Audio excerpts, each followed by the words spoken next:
பொங்கல் திருநாள். பொங்கல் திருநாள்னா இது ஏதோ அறுவடை திருநாள் அப்படின்னு சொல்லுவோம். அதாவது வருஷம் பூரா நாம் பாடுபட்டு அதனுடைய பலனை அனுபவிக்கிற நாள் அப்படிங்கிறது நாம் சொல்லிட்டு இருக்கிறது. இது முக்கியமாக இது ஒரு நன்றி அறிவிப்பு நாள் அப்படின்னு சொல்லுவாங்க. இன்னைக்கு நிறைய நன்றி அறிவிப்பு கூட்டம்லாம் நடந்துகிட்டு இருக்குல்ல, அது மாதிரி விவசாயிகள் நடத்துகிற ஒரு நன்றி அறிவிப்பு விழா இது. யாருக்கு நன்றி சொல்றாங்கன்னா ஆதவனுக்கு. அதாவது சூரியன் இல்லைன்னா விவசாயம் இல்லை. அதனால ஆதவனுக்கு நன்றி செலுத்துகிற நாளாக இந்த பொங்கல் திருநாளை நாம கொண்டாடுறோம். அதாவது இந்த பொங்கல்ல விவசாயிகள்ட்ட இருந்து நிறைய பண்புகளை நாம தெரிஞ்சுக்க வேண்டிய நாள் இது. விவசாயிகள் அவங்க விவசாயம் முன்னேறி இருக்கிற அளவுக்கு விவசாயிகளுடைய வாழ்க்கை தரம் முன்னேறல. அந்த அளவுக்கு அவர்கள் நாட்டுக்காக உழைச்சிக்கிட்டு இருக்கிறாங்க. அந்த காலத்திலேயே அதை பற்றி ஒரு கதை சொல்றது உண்டு. ஒரு வயசான ஆள் நிலத்தில் ஏறு உழுதுகிட்டு இருந்தாராம். கிழிஞ்சு போன ஒரு சின்ன துண்டை தான் இடுப்பில் கட்டியிருந்தாராம். தலையில் ஒரு கந்தலை சுற்றி இருந்தார். உடம்பு பூரா சேரு, ரொம்ப ஏழை. ஏறு ஓட்டிகிட்டு இருக்கிறவர் வேற எப்படி இருப்பார்? இருந்தாலும் அந்த ஆள் ரொம்ப ஜாலியாக பாட்டு பாடிக்கிட்டே ஏறு உழுதுகிட்டு இருந்தாராம். உடம்புல தான் அவர் ஏழையை தவிர மனசில் ஒரு ஏழையாக தெரியல. அந்த சமயத்தில் அந்த நாட்டு ராஜா அந்த பக்கமாக குதிரை மேலே வந்தாராம். வேட்டைக்கு போயிட்டு பரிவாரங்களோட திரும்பி வந்துகிட்டு இருக்கிறார். ரொம்ப செல்வ செழிப்புல இருக்கிற ராஜா அவர் இந்த வயசான விவசாயியை பார்த்துருக்கார். இந்த ஆள் ரொம்பவும் ஏழைங்கிறது அவர் பார்த்தாவே பளிச்சுன்னு தெரியுது. கட்டிக்கிறதுக்கு நல்ல துணி இல்லை, உடம்போ இழைச்சி போயிருக்குது, வயிறு முதுகுல போய் ஒட்டிக்கிட்டு இருக்கு, கண்ணு குழி விழுந்து போயிருக்குது.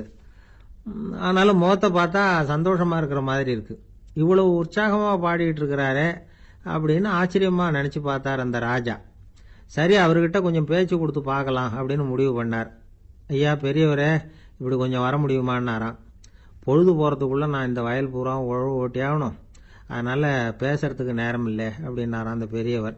என்ன அவ்வளவு அவசரமா? மீதி இருந்தால் நாளைக்கு உழுதக்கூடாதா?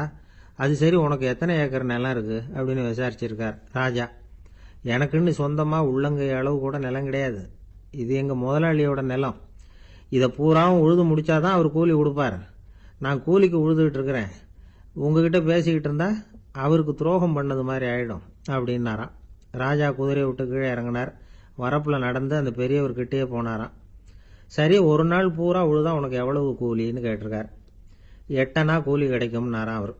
இது ரொம்ப காலத்துக்கு முன்னாடி நடந்த ஒரு சம்பவங்கிறதுனால அப்போ 8 அணா கூலிங்கிறது ரொம்ப பெருசு. இருந்தாலும் அதுவும் அந்த ராஜாவுக்கு பெரிய கூலியா தெரியல. இவ்வளவு தானா, இதை வச்சுக்கிட்டு நீ எப்படி காலம் தள்ளுற அப்படின்னாராம். ஒன்றும் கவலை இல்லை அப்படின்னாராம் அவர். ராஜாவுக்கு ரொம்ப ஆச்சரியமா போச்சு.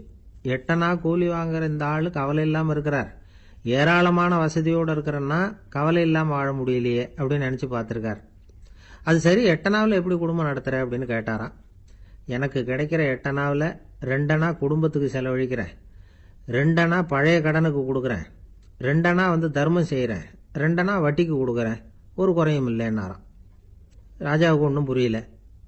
எனக்கு ஒன்றும் புரியலேன்னு இருக்கார். ஐயா, எனக்கும் என் மனைவிக்கும் 2 அணா செலவாகுது. வயசான அம்மா அப்பா இருக்கிறாங்க, சின்ன வயசுல என்னை காப்பாத்தினவங்க அவங்க. அந்த கடனுக்கு 2 அணா செலவாகுது, அது பழைய கடன். என் தங்கச்சி ஒருத்தி ஆதரவு இல்லாத நிலைமையில தன்னுடைய மகனோட என் வீட்டில் இருக்கிறா. அவளுக்கும் அவள் மகனுக்கும் 2 அணா செலவு பண்றேன், அது தர்மம். எனக்கு 2 பிள்ளைங்க இருக்கிறாங்க, அவங்களுக்கு 2 அணா செலவு பண்றேன், அது வட்டிக்கு கொடுக்கறது மாதிரி. பிற்காலத்தில் அவங்க எங்களை காப்பாற்றுவாங்க. அந்த வகையில் நான் திருப்தியோடு வாழ்ந்துகிட்டு இருக்கிறேன் அப்படின்னாராம். ராஜாவுக்கு அர்த்தம் புரிய ஆரம்பிச்சுதான். அந்த பெரிய நிலத்தை விலை கொடுத்து வாங்கி அந்த பெரியவருக்கே தானமாக கொடுத்துட்டாராம். இப்போ உழுதவருக்கே நிலம் சொந்தமாயிட்டுது. அன்னையிலேருந்து அரசனுக்கும் ஆறுதல் கிடைச்சுதான். இப்படி ஒரு கதை சொல்லுவாங்க. 8 அணா வருமானத்தை வச்சுக்கிட்டு எப்படி காலத்தை தள்ளுறதுன்னு சொல்றதுக்காக இந்த கதையை சொல்றதாக யாரும் தப்பா நினைச்சுக்க கூடாது. கிடைக்கிறத எப்படி பங்கு போடுறார், எப்படி திருப்தியா வாழறார் அப்படிங்கிறது தான் முக்கியம். அது மாதிரி இன்றைக்கு இந்த பொங்கல் திருநாள்ல உழவர்கள் மனசு மகிழ்ச்சியா இருந்ததுன்னா அது எல்லாரும் மகிழ்ச்சியா இருக்கிறது மாதிரி அர்த்தம். அதனால அவர்கள்ட்ட இருந்து நாம பாடம் கத்துக்கணும். சில உழவர்கள் தங்கள் நிலத்துல விளையறத தாங்கள் சாப்பிட மாட்டாங்க, அடுத்தவங்கள்ட்ட வித்துட்டு சந்தையில போய் வேற அரிசி வாங்கிட்டு வந்து தான் இவங்க சாப்பிடுவாங்க. அப்படிப்பட்ட விவசாயிகள்லாம் இது உண்டு. பங்கிடுகிற பண்பை உழவர்கள்ட்ட இருந்து கற்றுக்கொள்ளுங்கள் அப்படிம்பாங்க. ஒரு ஆள் நிம்மதியா மகிழ்ச்சியா இருந்தானா, உங்க நிம்மதிக்கும் மகிழ்ச்சிக்கும் என்ன காரணம்னு கேட்டிருக்காரு இன்னொருத்தர். என்கிட்ட இருந்தது பூராவையும் என் பிள்ளைங்களுக்கு சமமா பங்கு போட்டு கொடுத்துட்டேன், எனக்குன்னு எதுவுமே வச்சுக்கல, அதுதான் நிம்மதிக்கு காரணம்னு இருக்கான். உங்ககிட்ட இருந்தது எவ்வளவு இருந்தது அப்படின்னு கேட்டிருக்காரு அவரு. மொத்தமாக ஒரு 50,000 ரூபா இருக்கும் அப்படின்னு இருக்கான். அவ்வளவும் பணமாகவே இருந்ததா அப்படின்னு கேட்டிருக்காங்க அவங்க. இல்லைங்க, அவ்வளவும் கடன், அதை தான் பிரித்து கொடுத்துருக்கேன் பிள்ளைங்க கிட்ட அப்படின்னு நானும். அவன் ஜென் துறவி, அவருக்கு ரொம்ப வயசாயிட்டுது, கடைசி காலம். நண்பர்களெல்லாம் கூப்பிட்டார். நண்பர்களே, நான் வித்தியாசமான முறையில் சாகணும்னு ஆசைப்படுறேன், அதுக்கு ஏதாவது யோசனை சொல்லுங்களேன் அப்படின்னு கேட்டாராம். நண்பர்கள் சிரிச்சாங்க. என்ன பேச்சு பேசுறீங்க, சாவறதுங்கிறது என்ன விளையாட்டுத்தனமான காரியமா அப்படின்னு கேட்டிருக்காங்க. அந்த துறவி கொஞ்ச நேரம் யோசனை பண்ணார். அப்புறம் கேட்டாராம், இது வரைக்கும் யாராவது நடந்துக்கிட்டே இறந்துருக்குறாங்களா அப்படின்னாராம். எல்லாரும் இல்லைன்னாங்களாம். ஒருத்தர் மட்டும் சொல்லியிருக்கார், அப்படியும் ஒருத்தர் இறந்துருக்கிறதாக ஒரு கதையில் படிச்சிருக்கிறேன், ஒரு ஞானியால் தான் அப்படியெல்லாம் செய்ய முடியும் அப்படின்னு அவர் சொன்னாராம். சரி, அப்படின்னா அந்த முறை நமக்கு வேணாம், நின்றுக்கிட்டே யாராவது உயிரை விட்டுருக்காங்களா அப்படின்னு விசாரிச்சாராம். அப்படியும் ஒருத்தர் இறந்துருக்கிறார் அப்படின்னாங்களாம். மறுபடியும் அந்த துறவி யோசனை பண்ணியிருக்கிறார். ஏதாவது வித்தியாசமான முறையில் நாம் போகணும் அப்படிங்கிறது அவருடைய விருப்பம். மனிதன் எப்படி வாழ்கிறானோ அப்படி இறப்பது தான் நல்லது. சரி, யாராவது தலைகீழாக யோகம் செய்யும் நிலையில் இறந்துருக்கிறாங்களா அப்படின்னு விசாரிச்சாராம். நண்பர்கள் சிரித்தாங்க. தலைகீழாக நின்னபடி இறந்ததாக நாங்கள் கேள்விப்பட்டதே இல்லை, அது முடியாத காரியம் அப்படின்னு இருக்காங்க. இப்போ அந்த துறவிக்கு திடீர்னு உற்சாகம் வந்துட்டுது. உடனே எழுந்திரிச்சார், தலைகீழாக நின்னார், அப்படியே உயிரை விட்டுட்டார். அவ்வளோதான். அந்த மடாலயத்தில் ஒரே குழப்பம், எப்படி அவரை கீழே இறக்கி படுக்க வைக்கிறது அப்படின்னு புரியல. இப்படி உயிர் விடுறதை பற்றி அவங்க இதுவரைக்கும் கேள்விப்பட்டதும் இல்லை. உண்மையிலேயே இவர் இறந்து தான் போனாராங்கிறதும் தெரியல. சோதிச்சு பார்த்தாங்க, இதய துடிப்பு, நாடி துடிப்பு எல்லாம் நின்று போயிருந்தது. இவர் எப்பவும் இப்படி தான், என்ன பண்ணுறது இப்போ அப்படின்னு சொல்லி எல்லாரும் குழம்பிக்கிட்டு இருக்கிற சமயத்தில் ஒரு பெரிய ஒரு யோசனை சொன்னார். இந்த துறவியோட மூத்த சகோதரி பக்கத்து மடாலயத்தில் இருக்கிறாங்க, அவங்கள இங்கே அழைச்சிட்டு வந்தால் ஏதாவது வழி கிடைக்கும் அப்படின்னார். அந்த அம்மாவுக்கு 90 வயசு. அழைச்சிட்டு வந்தாங்க. ஒரு குச்சியை ஊன்றிக்கிட்டு அப்படியே மெதுவாக நடந்து வந்தாங்க. தம்பி, தலைகீழாக நின்று உயிர் விட்டு இறக்கிறத பார்த்தாங்க. தம்பின்னு கூப்பிட்டு பார்த்தாங்க, ஒன்றும் காணும். உடனே என்ன பண்ணாங்க, தன்னுடைய கைத்தடியால் தம்பியோட உடலை ஒரு தட்டு தட்டினாங்க. ஏப்பா, சாகிறப்பவும் உன்னுடைய குறும்புத்தனத்தை விடலையா, இப்படியாடா சாகிறது, ஒழுங்கா செத்து தொலை அப்படின்னாங்களாம். அவ்வளவுதான். உடனே அந்த துறவி திரும்பி நேராக நின்னார். அக்கா, கோவப்படாத, நான் ஒழுங்கா சாகிறேன், எப்படி செத்தா என்ன, எல்லாம் எனக்கு ஒன்று தான் அப்படின்னு சொல்லிவிட்டு அப்படியே தரையில் படுத்து உயிரை விட்டாராம். அதுக்கப்புறம் அந்த அம்மா கோலை கையில் எடுத்துக்கிட்டு அப்படியே திரும்பி கூட பார்க்காம அவங்க பாட்டுக்கு போயிட்டாங்களாம். மரணத்தை ஒரு விளையாட்டாக ஆக்கிய அந்த துறவிக்கு வாழ்க்கையே ஒரு விளையாட்டாக தான் இருந்திருக்குது. எந்த நோக்கமும் இல்லாமல் செயல்படுறதுன்னா என்னங்கிறதும் அவருக்கு தெரிஞ்சிருக்குது. பயனை எதிர்பார்க்காம பணி செய்து வாழ்ந்து மறைந்த மகான் அவர். தம்முடைய தொழிலை விளையாட்டு போல செய்ய தெரிஞ்சவருக்கு வாழ்க்கையே ஒரு விளையாட்டாக மாறிடும். எல்லாமே விளையாட்டாகி விடுகிற போது மரணமும் விளையாட்டாகிவிடும் அப்படிங்கிறது தான் அந்த தத்துவம். ஆனால் அதுக்கு முன்னாடி உங்களுக்குள்ளே இருக்கிற உண்மையான நடிகனை நீங்கள் அடையாளம் கண்டுபிடிக்கணும். நீங்கள் நடிக்க வேண்டியதே இல்லை, நீங்கள் ஏற்கனவே நடிச்சுக்கிட்டு தான் இருக்கிறீங்க. நீங்கள் இந்த உண்மையை தெரிஞ்சுக்கணும், அவ்வளவுதான். இதுதான் ஞானிகளுடைய கருத்து. நீங்கள் தெருவில் நடந்து போயிட்டு இருக்கிறீங்க, எதிரில் வர்றவர் உங்களை பார்த்து எப்படி இருக்கிறீங்கன்னு கேட்குறார். நல்லா இருக்கிறேங்கிறீங்க. உண்மையிலேயே நாம் நல்லா இருக்க மாட்டோம், ஏதாவது உடம்புல கோளாறு இருக்கும். ஆனால் அப்படி சொல்லுவோம், நல்லா இருக்கிறேன் அப்படின்னு. அது நடிப்பு தானே. உங்களை சந்தித்ததில் ரொம்ப மகிழ்ச்சி அப்படின்னு சொல்கிறோம். உடனே கொஞ்சம் நிதானமாக யோசிச்சு பாருங்கள், உண்மையிலேயே உங்கள் மனசு மகிழ்ச்சி அடைஞ்சுட்டுதா? அது நடிப்பு தானே. வாழ்க்கையை சரியாக புரிஞ்சுக்கிட்டா எல்லாமே நடிப்புங்கிறது புரியும். கல்யாண பத்திரிக்கை அனுப்பியிருந்தேனே, ஏன்டா வரலன்னு கேட்டான் ஒருத்தன். வந்திருந்தேனே அப்படின்னானா இவன். டேய், ஏன்டா போய் சொல்கிற, நான் பத்திரிக்கையே உனக்கு அனுப்பலையே அப்படின்ட்டுருக்கான் அவன். அதுக்கு இவன் சொன்னானா, பத்திரிக்கை அனுப்புனேன்னு நீ போய் சொல்கிறப்போ கல்யாணத்துக்கு வந்தேன்னு நான் போய் சொல்லக்கூடாதா அப்படின்னானா. ஒரே ஒரு ஊரில் ஒரு ராஜா இருந்தார். அவர் பேரில் மக்களுக்கு ரொம்ப மரியாதை. அவ்வளவு நல்லா ஆட்சி புரிஞ்சுக்கிட்டு வந்தார். அவருக்கு வயசாயிட்டுது. அதனால் ஒரு நாள் அமைச்சரை கூப்பிட்டார். இதை பாருங்கள், எனக்கு வயசாயிட்டுது, அதனால் இந்த அரச பொறுப்பையெல்லாம் நீங்கள் ஏற்றுக்குங்க அப்படின்னார். அதுக்கப்புறம் ராணியை கூப்பிட்டார். வா, நாம் இனிமேல் இங்கே இருக்க வேணாம், காட்டுக்கு போய் தவம் பண்ணலாம் அப்படின்னு கூப்பிட்டார். இந்த செய்தி மக்களுக்கு அறிவிக்கப்பட்டது. மக்கள் உடனே கூட்டம் கூட்டமா அரண்மனைக்கு வர ஆரம்பிச்சுட்டாங்க. மன்னரை போய் பார்க்கறாங்க. அரசே, தாங்கள் எங்களுக்கு தந்தை மாதிரி. நீங்க காட்டுக்கு போயிட்டா நாங்கள்லாம் இங்க எப்படி இருக்க முடியும்? எங்களுக்கெல்லாம் எந்த துன்பமும் இல்லாம பார்த்துக்கிட்டு வர்றீங்க. இது மாதிரியான ஒரு அரசாட்சி இல்லைன்னா மக்கள் வாழ்ந்து என்ன பயன் அப்படின்னாங்க. இருந்தாலும் என்ன பண்றது, வயசாயிட்ட காரணத்தினால இந்த முடிவுக்கு வர வேண்டியிருக்குது அப்படின்னாரா ராஜா. அப்படின்னா நீங்க காட்டுக்கு போக வேணாம், நாங்க போறோம். நாங்க அங்க போய் தவம் பண்றோம், வழிபாடு பண்றோம். கடவுள் வருவார், அவர்கிட்ட வரம் வாங்கிட்டு வந்துடுறோம் அப்படின்னாங்களாம். அப்படி சொல்லிவிட்டு உடனே எல்லாரும் காட்டுக்கு போனாங்க. நாட்டு மக்கள் எல்லாரும் ஒட்டு மொத்தமா காட்டில் உட்காந்துக்கிட்டு தவம் பண்றதை பார்த்தார் கடவுள். உடனே புறப்பட்டு வந்தார். எல்லாரும் இப்படி உட்காந்துருக்கிறீங்களே, என்ன வேணும் உங்களுக்கு அப்படின்னு கேட்டார். உடனே மக்கள் எல்லாரும் ஒரு குரல்ல சொன்னாங்க, சுவாமி, எங்கள் மன்னன் ரொம்ப நாளைக்கு நல்லபடியா இருக்கணும். அவர் மகிழ்ச்சியாகவும் உடல் நலத்தோடும் இருந்தாதான் நாங்க அமைதியா வாழ முடியும் அப்படின்னாங்க. சரி, அதுக்கு என்ன செய்யணும் அப்படின்னாரு ஆண்டவன். எங்க மன்னருக்கு இன்னும் ஒரு 100 வருஷம் ஆயுள கொடுங்க அப்படின்னாங்க.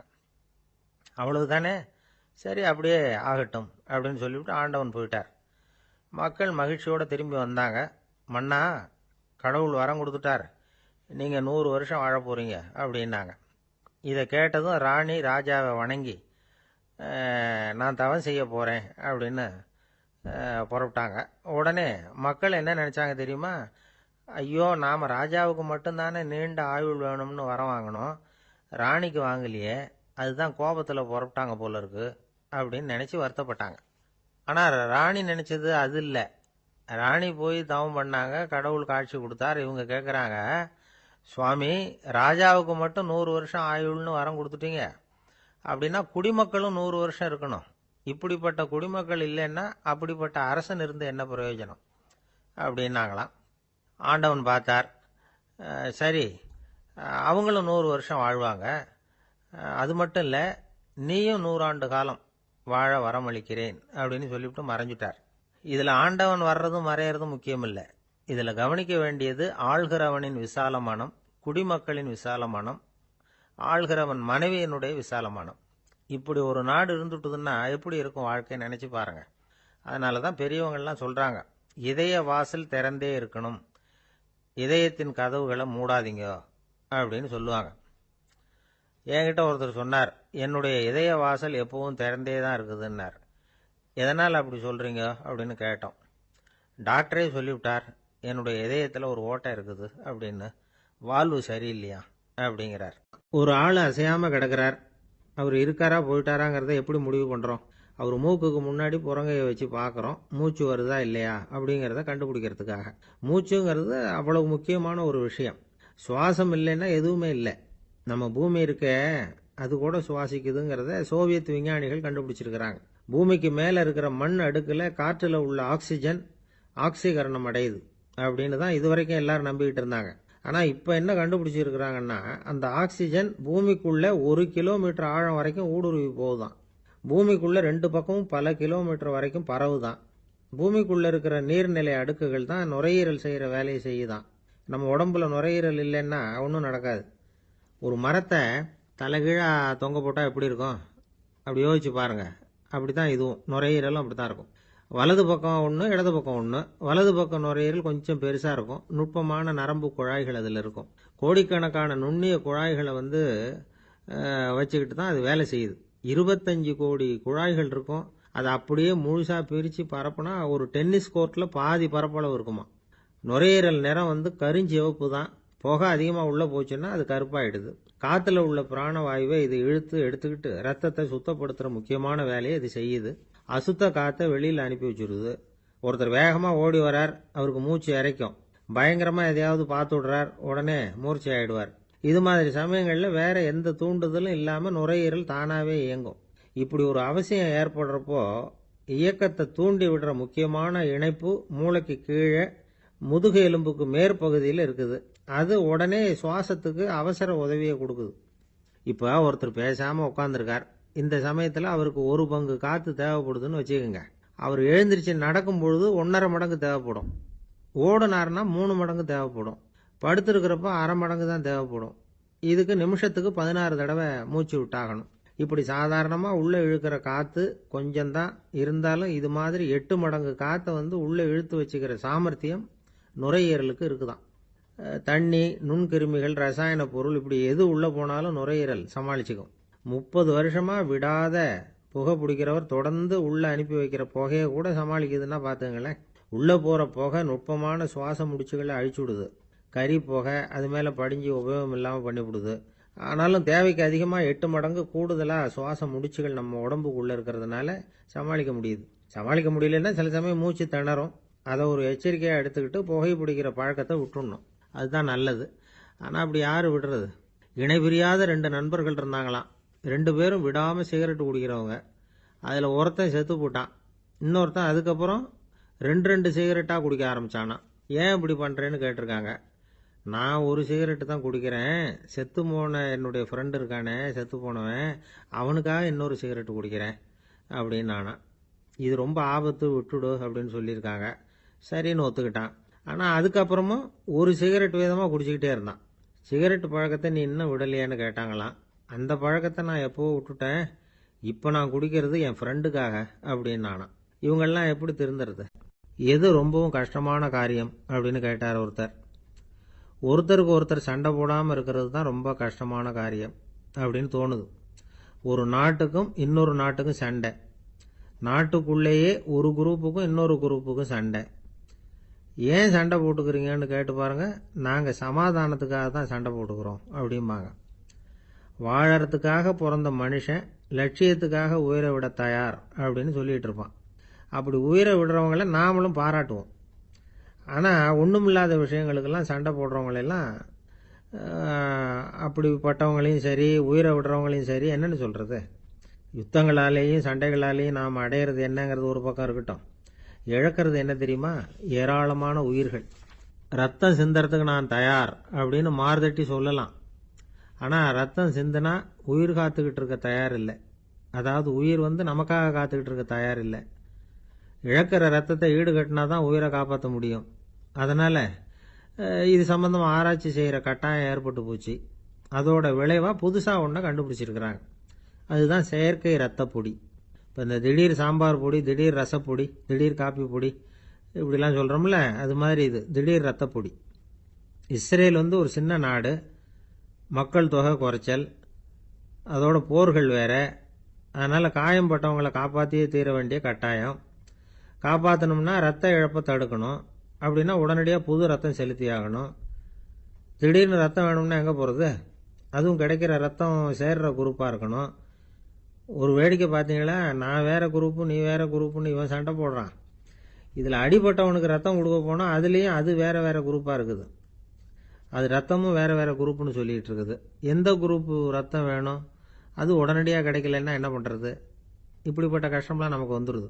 இதுக்காக தான் விஞ்ஞானிகள் இந்த ரத்த பொடியை கண்டுபிடிச்சிருக்கிறாங்க. அதாவது ஒரு ஆள் அடிபட்டு போட்டான்னு வச்சுங்களேன், அவனுக்கு ரத்தம் கிடைக்கல. உடனே என்ன பண்ணலாம்? இந்த சுத்தப்படுத்தப்பட்ட தண்ணீரை கொஞ்சம் எடுத்துக்க வேண்டியது, அதில் இந்த ரத்த பொடியை கரைக்க வேண்டியது. இப்போ இந்த செயற்கை ரத்தம் தயாராகிட்டுது. இதை அந்த ஆள் உடம்புல ஏற்றி விட்டுற வேண்டியது. இயற்கையாக நம்ம உடம்புல இருக்கிற ரத்தம் என்னென்ன வேலை செய்யுதோ அதே வேலையை இதுவும் செய்யும். அதாவது ஆக்சிஜனை உடம்புல எல்லா இடத்துக்கும் எடுத்துகிட்டு போகுது. அந்த வேலையை இந்த செயற்கை ரத்தமும் செஞ்சுடுது. ஆனால் ஒரு விஷயம், இந்த செயற்கை ரத்தம் ஒரு அவசரத்துக்கு தான் உபயோகப்படுத்தலாம், ஒரு முதல் உதவி மாதிரி. அதை அப்படியே நிரந்தரமாக விட்டுற முடியாது. பின்னாடி தேவையான குரூப்பு உண்மையான ரத்தம் கிடைச்ச உடனே அதை செலுத்திக்கணும். உண்மையான ரத்தத்தை 20லேருந்து 40 நாள் வரைக்கும் தான் பாதுகாக்க முடியும். அதுவும் குளிர்பதன பெட்டியில். அதுக்குள்ளே உபயோகப்படுத்தலைன்னா அது வீணாக போயிடும். இந்த ரத்த பொடி அப்படி இல்லை, எவ்வளோ நாள் வேணும்னாலும் அப்படியே வச்சுருக்கலாம். குளிர்பதன பெட்டியும் தேவையில்லை. ஆனால் ஒன்று, இது தண்ணியில் கலந்து செயற்கை ரத்தமாக ஆக்கிவிட்டா அதோட வலு 72 மணி நேரம் தான். அதாவது 3 நாள். அதுக்குள்ளே அந்த ஆசாமியை எங்கேயாவது ஆஸ்பத்திரிக்கு தூக்கிட்டு போய் உண்மையான ரத்தத்தை கொடுத்துடணும். சண்டையில் அடிபடுறவங்க, சாலை விபத்தில் அடிபடுறவங்க, இவங்களுக்கெல்லாம் அவசரத்துக்கு கை கொடுத்து உதவுறது இந்த செயற்கை ரத்த பொடி. அதுக்கப்புறம் நாம் கொடுக்குற ரத்தம் தான் அவங்கள காப்பாற்றணும். இன்னைக்கு ரத்தத்தை தானமாக கொடுக்க தயாராக இருக்கிற நல்ல உள்ளங்கள் ஏராளம். எவ்வளவு ஆக்சிடென்ட்டு, ஆப்ரேஷன், இதில் சம்மந்தப்பட்டவங்களை காப்பாற்றுறது நாம் தானமாக கொடுக்குற ரத்தம் தானே. ஒரு ஆக்சிடென்ட்டு, ஒரு ஸ்கூட்டர் ஒரு ஆள் மேலே மோதி விட்டுது. பார்த்து வரக்கூடாதா அப்படின்னு அந்த ஆள். நீ தான் பார்த்து நடக்கணும், ஏன்னா 20 வருஷமாக நான் அந்த ஸ்கூட்டரை ஓட்டிகிட்டு இருக்கிறேன் அப்படின்னு நானா இவன். இதுக்கு அவன் சொன்னானா, நீ தான் பார்த்து ஓட்டணும், ஏன்னா 40 வருஷமாக நான் இப்படி நடந்துக்கிட்டு இருக்கிறேன் அப்படின்னு நானா. ஒரு ஊரில் ஒரு ராஜா இருந்தார். பெரிய அரண்மனையில் தான் இருக்கிறார். எல்லா வசதியும் இருந்தது. இருந்தாலும் அவர் எல்லாரும் சொல்றது எப்படி தெரியுமா, பிச்சைக்கார ராஜா. அப்படி ஒரு பேர் அவருக்கு நிலைச்சு போச்சு. ஜனங்களும் சரி, மற்ற தேசங்களில் உள்ளவங்களும் சரி, அவர் அந்த பேர் சொல்லியே குறிப்பிடுறது வழக்கமாக போட்டுது. இது அவருக்கு ரொம்ப கவலையாக போச்சு. என்ன இது, நம்மளை தேடி வர்றவங்களுக்கெல்லாம் நாம் சோறு போடுறோம், நம்ம புகழ்ந்து பாடல் ஏற்றி கொண்டு வர்ற புலவர்களுக்கெல்லாம் அவங்க எப்படி வந்தாலும் ஒருவேளை சோறு போடணுங்கிறது உத்தரவு. இவ்வளவுலாம் செஞ்சும் நம்மளை போய் பிச்சைக்கார ராஜான்னு எல்லாரும் சொல்றாங்களே, அது ஏன், எதுக்காக இப்படி சொல்றாங்க? இதுதான் ராஜாவுக்கு குழப்பம். சரி, இதை பத்தி நம்ம அமைச்சர்கள் கிட்ட கேட்கலாமா அப்படின்னு யோசனை பண்ணார். இந்த விஷயத்த போய் அவங்க கிட்ட எப்படி கேட்கறதுன்னு அவருக்கு தயக்கமா இருந்தது. கௌரவ குறைச்சலா தெரிஞ்சுது அவருக்கு. சரி, சாதாரண குடிமக்கள் கிட்ட இதை பத்தி கேட்கலாமா அப்படின்னு யோசனை பண்ணார். கேட்கலாம், ஆனா அவங்க யாரும் ராஜா முன்னாடி வந்து நின்று தைரியமா பேசக்கூடிய அளவுக்கு இல்லை. ராஜாவோட குழப்பம் நாளுக்கு நாள் அதிகமா போச்சு. கடைசியா அவர் ஒரு முடிவுக்கு வந்தார். அதாவது, இதை பத்தி ஒரு பிச்சைக்காரங்கிட்டே கேட்டு பார்த்துட்டா என்ன. இதுதான் அவர் பண்ண முடிவு. உடனே மாறு வேஷம் போட்டுக்கிட்டு நகர்வலம் போனார். ஒரு பிச்சைக்காரனை கண்டுபிடிச்சார். இதை பாருப்பா, நம்ம ராஜாவை எல்லாரும் பிச்சைக்கார ராஜான்னே சொல்றாங்களே, அதுக்கு என்ன காரணமா இருக்கும் அப்படின்னு கேட்டார். அதுக்கு அவன் சொல்றான், இதுக்கான பதில இன்னும் ஒரு 30 நாள்ல சொல்றேன் அப்படின்னா. உடனே இவருக்கு சந்தோஷம். உண்மையை அவங்ககிட்ட சொன்னார். நான் வேற யாரும் இல்லை, நான் தான் இந்த நாட்டு ராஜா. இப்ப நீ என் கூடவே வந்துரு, அரண்மனையிலேயே தங்கிக்கோ. 30 நாள் கழிச்சு எனக்கு பதில் சொல்லிவிட்டு அதுக்கப்புறமா நீ போகலாம் அப்படின்னு சொல்லி அழைச்சிட்டு வந்துட்டார். அரண்மனையில் ஒரு மூலையில் அவன் தங்கறதுக்கு இடம் கொடுத்தார். தினம் 2 வேளையும் இவனுக்கு சோறு போடுங்க அப்படின்னு உத்தரவு போட்டார். ராஜா கொடுத்த இடத்துல போய் உக்காந்துக்கிட்டான் அந்த பிச்சைக்காரன். தினமும் அந்த அரண்மனையில் நடக்கிறதையெல்லாம் கவனிச்சுக்கிட்டு வந்தான். வேளைக்கு சாப்பாடு வரும், சாப்பிட்டுக்கிட்டு இருக்கான். இப்படி 30 நாள் முடிஞ்சுது. ராஜா வந்தார். என்ன, என்னோட கேள்விக்கு பதில் என்னன்னு கண்டுபிடிச்சிட்டியான்னார். கண்டுபிடிச்சிட்டேன்னா.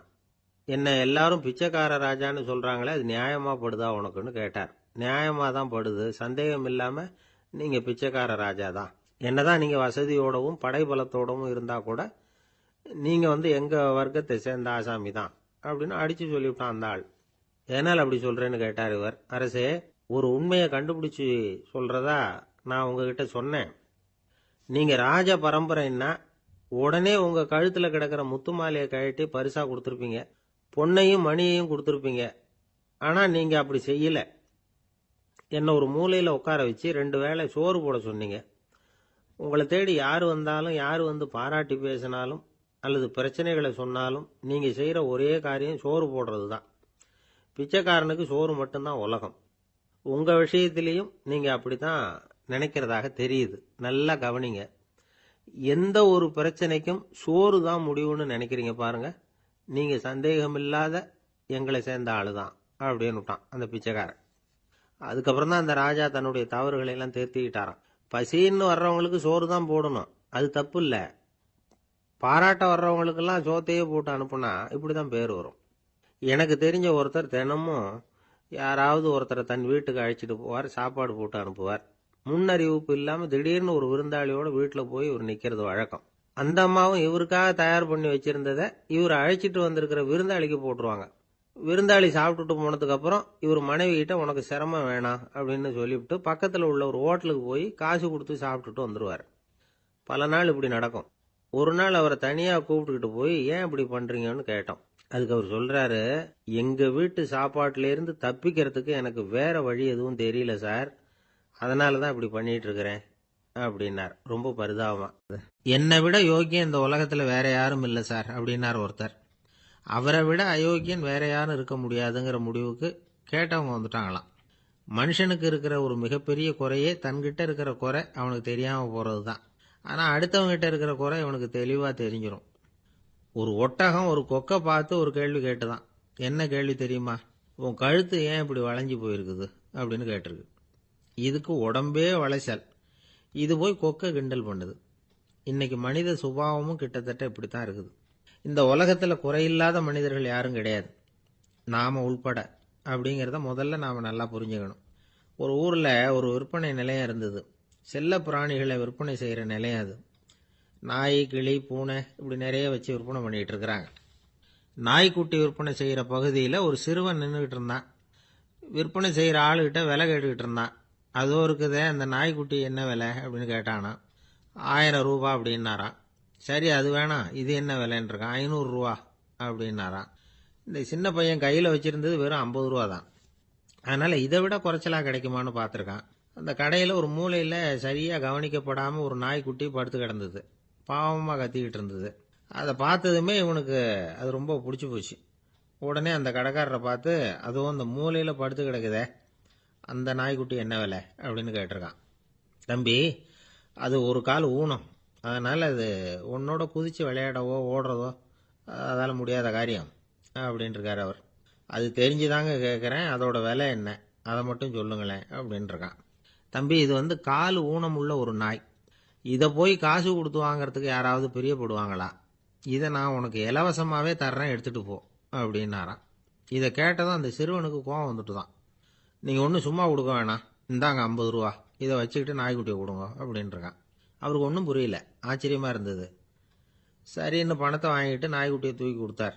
அந்த சிறுவன் அந்த நாய்க்குட்டியை 2 கையாலையும் வாங்கினா, மார்போட பிரியமாக சேர்த்து அணைச்சிக்கிட்டான். தெருவில் இறங்கி நடக்கிறான். அப்படி நடக்கும் பொழுது தான் பார்க்குறார், கடைக்காரர் வந்து ஆச்சரியமாக அவனை பார்க்குறார். அப்போ தான் அவருக்கு ஒரு விஷயம் புரியுது. அந்த சிறுவன் தெருவில் நாய்க்குட்டியை மார்போடு அணைச்சிக்கிட்டு விந்தி விந்தி நடந்து போய்கிட்டு இருக்கிறான். ஆமாம், அவனுக்கும் ஒரு கால் ஊனம். இந்த நாய்க்குட்டியை யாருமே வாங்க மாட்டாங்கன்னு நினச்சிக்கிட்டு இருந்தார். குறையுள்ள அதுக்கும் ஒரு எஜமானன் கிடைச்சுட்டான். அதனால் ஊனம் ஒரு குறை இல்லை அப்படிங்கிற உண்மையை அந்த கடைக்காரர் புரிஞ்சுக்கிட்டாராம்.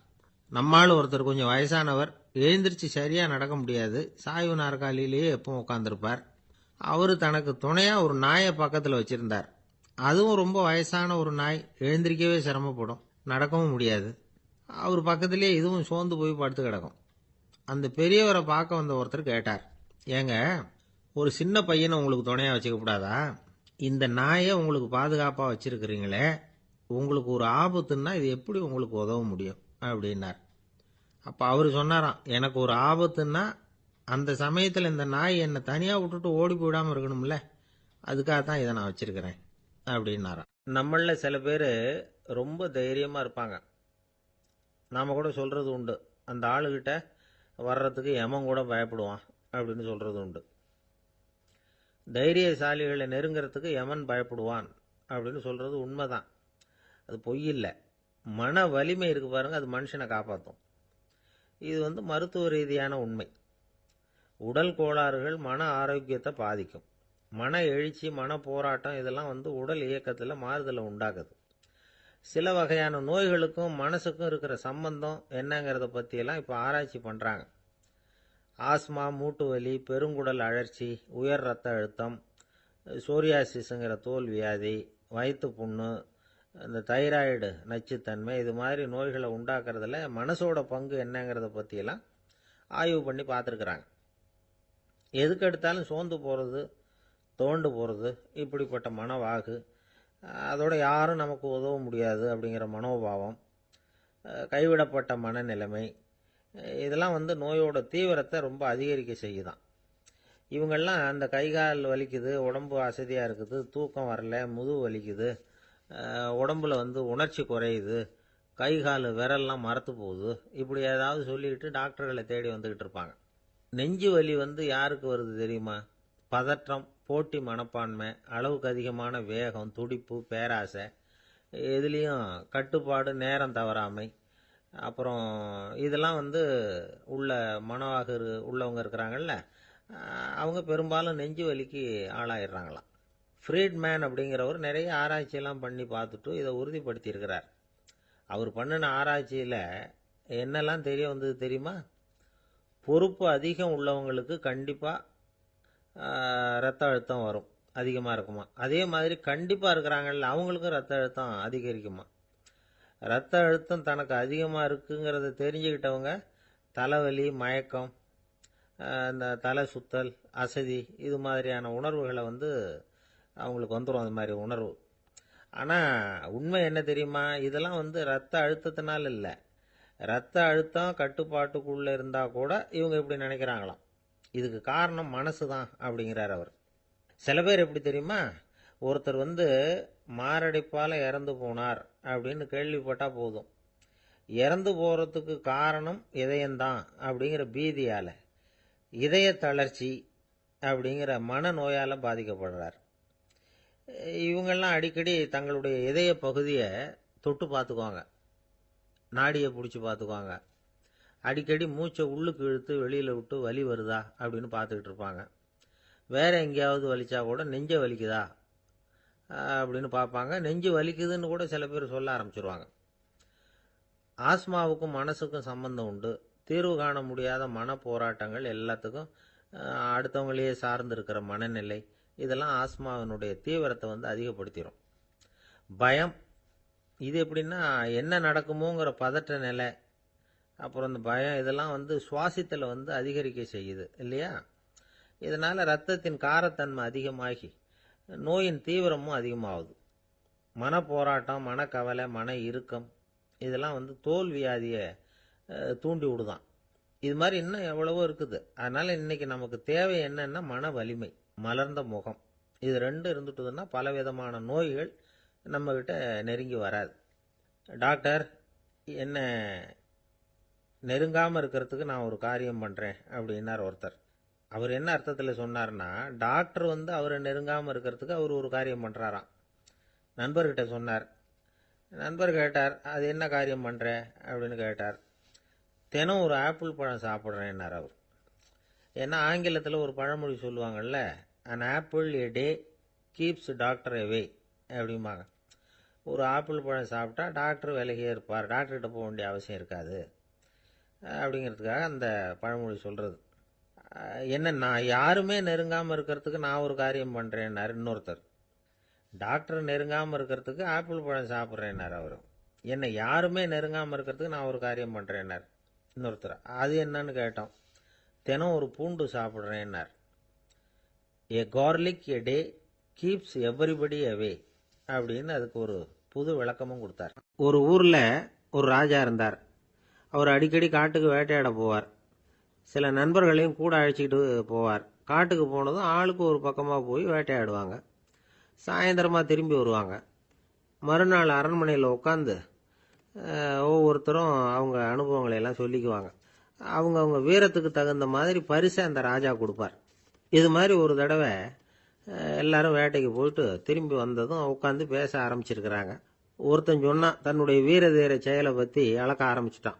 ஏன்னா அதுக்கு பரிசு கிடைக்க போகுதில்ல, அதனால. அவன் என்ன சொன்னான் தெரியுமா? அரசே, நேற்றுக்கு காட்டில் என்னாச்சு தெரியுமா? எனக்கு நேராக ஒரு சிங்கம் வாயை திறந்துக்கிட்டு வந்துட்டுது. நான் பயப்படவே இல்லை. உடனே ஒரு கல்லை எடுத்து குறி பார்த்து வீசினேன். சிங்கத்து வாய்க்குள்ளே போய் அந்த கல் மாட்டிக்கிட்டுது. அவ்வளவுதான். அந்த சிங்கம் என்னை பார்த்துட்டு பயந்துட்டு ஒரே ஓட்டமாக திரும்பி ஓடி போயிட்டுது அப்படின்னா. ஆஹா பலே அப்படின்னு எல்லாரும் கை தட்டினாங்க. ரெண்டாவது ஆள் ஒருத்தன் எழுந்திரிச்சான். அவன் சொல்ல ஆரம்பித்தான், அரசே, நான் போன வழியில் 2 பெரிய மலைப்பாம்பு கிடந்தது. என்னை முழுங்கிறதுக்கு வந்தது. நான் என்ன பண்ணேன் தெரியுமா? அந்த 2 பாம்போட வாலையும் ஒன்றா சேர்த்து முடிச்சு போட்டுட்டேன். அவ்வளவுதான். அது அங்கே இழுக்க இது இங்கே இழுக்க முடிச்சு நல்லா இறுகி போட்டுது அப்படின்றான். ஆஹா அற்புதம்னு சொல்லி எல்லாரும் கை தட்டினாங்களாம். அடுத்தபடியாக 3வது ஆள் ஒருத்தன் வந்தான். அவன் சொல்ல ஆரம்பித்தான், மன்னா, நான் போன பாதையில் குறுக்க ஒரு ஆறு. அதில் இறங்கி குளித்தேன். யாரோ காலை பிடிச்சி இழுக்கிறது மாதிரி இருந்தது. திரும்பி பார்த்தா ஒரு பெரிய முதலை. நான் உடனே அப்படியே ஒரு துள்ளல் துள்ளி அது முதுகில் போய் உக்காந்துக்கிட்டேன். அதை அப்படியே கரைக்கு நீந்த வச்சேன். கரைக்கு சேர்ந்ததும் அப்படியே ஒரே துள்ளி குதிச்சு கரைக்கு வந்துட்டேன் அப்படின்றான். அவன் தன்னுடைய வீரத்தை அப்படி சொல்லியிருக்கான். அடடா, எப்பேற்பட்ட வீரம் அப்படின்னு எல்லாரும் கை தட்டினாங்களாம். 4வது ஆள் எழுந்திரிச்சான். மன்னா, நான் போன இடத்துல ஒரு கரடி என்னை துரத்த ஆரம்பிச்சுட்டுது. நான் ஒரு மலை உச்சிக்கு வந்துட்டேன். அதுக்கப்புறம் ஒரு அடி எடுத்து வச்சாலும் அதில் பாதாளத்தில் விழ வேண்டியது தான். அந்த நேரம் பார்த்து ஒரு பெரிய ராட்சச கழுகு அந்த பக்கமாக பறந்து வந்தது. நான் உடனே அப்படியே உயர எழும்பி அந்த கழுகோட காலை பிடிச்சிக்கிட்டேன். அப்படியே தொங்கிக்கிட்டே வந்தேன். ஒரு நல்ல இடம் வந்ததும் தொப்புன்னு கீழே குதிச்சு நடந்து வந்துட்டேன்னா. இதுக்கும் எல்லாரும் கை தட்டுறாங்க. கடைசியாக ஒரு ஆள் எழுந்திரிச்சான். அரசே, நான் போன வழியில் ஒரு பெரிய யானை குறுக்க வந்தது. பயங்கரமாக சத்தம் போட்டுக்கிட்டே வந்தது. நான் பயந்து ஓடலை. உடனே என்ன பண்ணேன் தெரியுமா? அந்த யானையோட வாலை பிடிச்சி தூக்கினேன், தலைக்கு மேலே தூக்கி கர கர கர கரன்னு சுத்தினேன், வேகமாக சுற்றி வீசி எறிஞ்சேன், அவ்வளவுதான். அதே ஸ்பீடில் அந்த யானை மேலே போக ஆரம்பிச்சுட்டுது. இன்னும் கூட அது போய்கிட்டே தான் இருக்குது, கீழே விழவே இல்லைன்னா. இதை கேட்டதும் ராஜாவுக்கு கோபம் வந்துட்டுது. என்ன முட்டாள்னு நினச்சிக்கிட்டு பேசுறியா? யானையை நீ வாலை பிடிச்சி தூக்குன, அதை நான் நம்பணுமா அப்படின்னார்.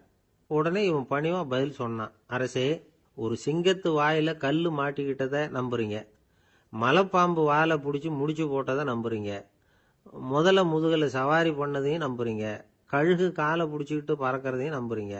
அப்படி நம்புறப்ப நான் சொன்னதை மட்டும் நம்பக்கூடாதா அப்படின்னு கேட்டானான். பொய் சொன்னவங்கெல்லாம் தலையை தொங்க போட்டுக்கிட்டாங்களாம். ராஜா அவங்கள பார்த்து சொன்னாராம், நீங்கள் எல்லாரும் என்னை முட்டாளாக்கி இருக்கிறீங்க. கடைசியாக பேசின இவன் தான் எனக்கு உண்மை எது பொய் எதுங்கிறத புரிய வச்சிருக்கிறான். இவன் தான் உண்மையான தைரியசாலி அப்படின்னு சொல்லி அவனுக்கே பரிசெல்லாம் கொடுத்து பாராட்டினாராம். இப்படி ஒரு கதை. உண்மையை நிலைநாட்டுகிறவன் தான் உண்மையான வீரன் அப்படிங்கிறத இதிலிருந்து நாம் புரிஞ்சுக்கணும். இந்த காலத்துல எல்லாம் பொய் சொன்னாதான் பிழைக்க முடியுங்கிறது ஒரு சில பேரோட நம்பிக்கை. ஒரு அப்பாவுக்கு தன் மகனுக்கு பொய் சொல்ல தெரியலையேங்கிற கவலை. பொய் சொன்னாதான் இந்த உலகத்தில் பிழைக்கலாம், ஆனால் இவனுக்கு அது தெரியலையே, அதனால் இவனை அழைச்சிட்டு போய் நடுக்கடலில் விட்டுட்டு வந்துடுவோம் அப்படின்னு அழைச்சிட்டு புறப்பட்டான். கடற்கரைக்கு போனான். மகனுக்கு சந்தேகம், எங்கேப்பா என்னை அழைச்சிட்டு போகிறேன்னு கேட்டிருக்கான். கடலில் மீன் பிடிக்க கற்றுக் கொடுக்க போகிறேன் உனக்கு அப்படின்னானா. நான் ஏற்கனவே மீன் பிடிச்சிட்டேனேன்னானா இவன் மகன். எங்கே அதுன்னு கேட்டிருக்கான் அப்பங்காரன். சுட்டு சாப்பிட்டுட்டேன் இருக்கான் புள்ள. அப்பங்காரன் பார்த்தான், சரி நம்ம புள்ள பொழைச்சிக்கோ அப்படின்னு சொல்லி திருப்பி அழைச்சிட்டு வந்துட்டான். ஒரு பெரிய பியானோ கலைஞர் வியன்னாவில் இருந்தார். ரொம்ப புகழ்பெற்ற இசை கலைஞர் அவர்.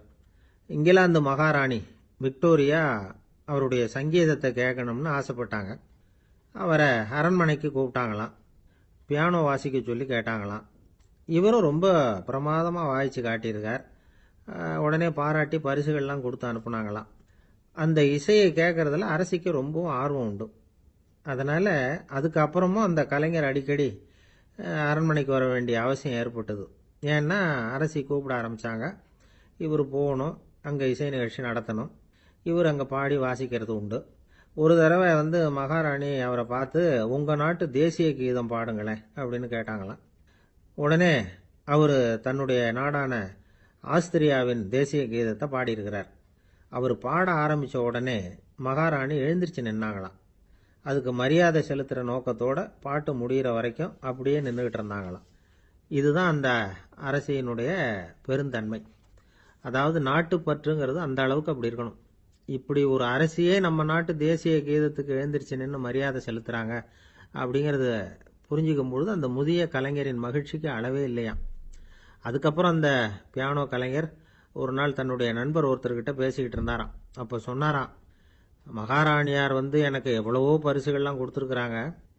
ஒரு தடவை எனக்கு வைரக்கல் பதித்த அணி ஒன்றை கூட பரிசாக கொடுத்தாங்க. ஆனால் அதை விட உயர்ந்த விலை மதிக்க முடியாத அணி என்ன தெரியுமா? நான் என்னுடைய நாட்டு தேசிய கீதத்தை நான் பாடுறப்போ அவங்க எழுந்திருச்சு நின்று மரியாதை செலுத்தினாங்களே, அதுதான் எனக்கு கிடைச்ச மிகப்பெரிய பரிசு அப்படின்னாராம்.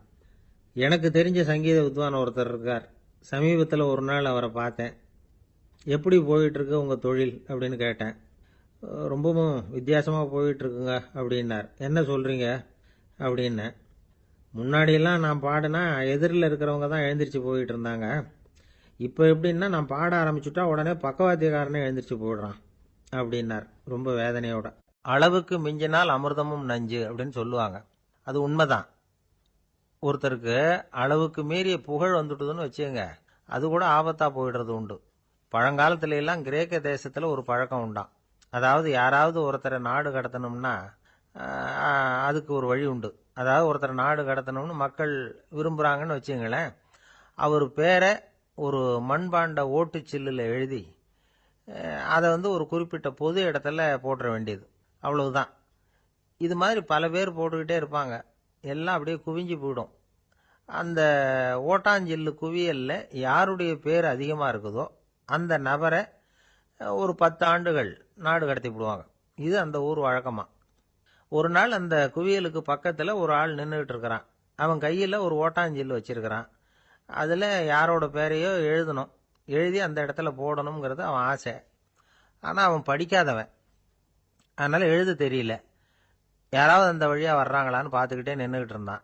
ஒரு பெரியவர் வந்துக்கிட்டு இருந்தார். அவர்கிட்ட ஓடினான். கையில் இருந்த மண்பாண்ட சில்லை கொடுத்தான். ஐயா, இதில் ஒரு பேர் எழுதி கொடுங்களேன்னா.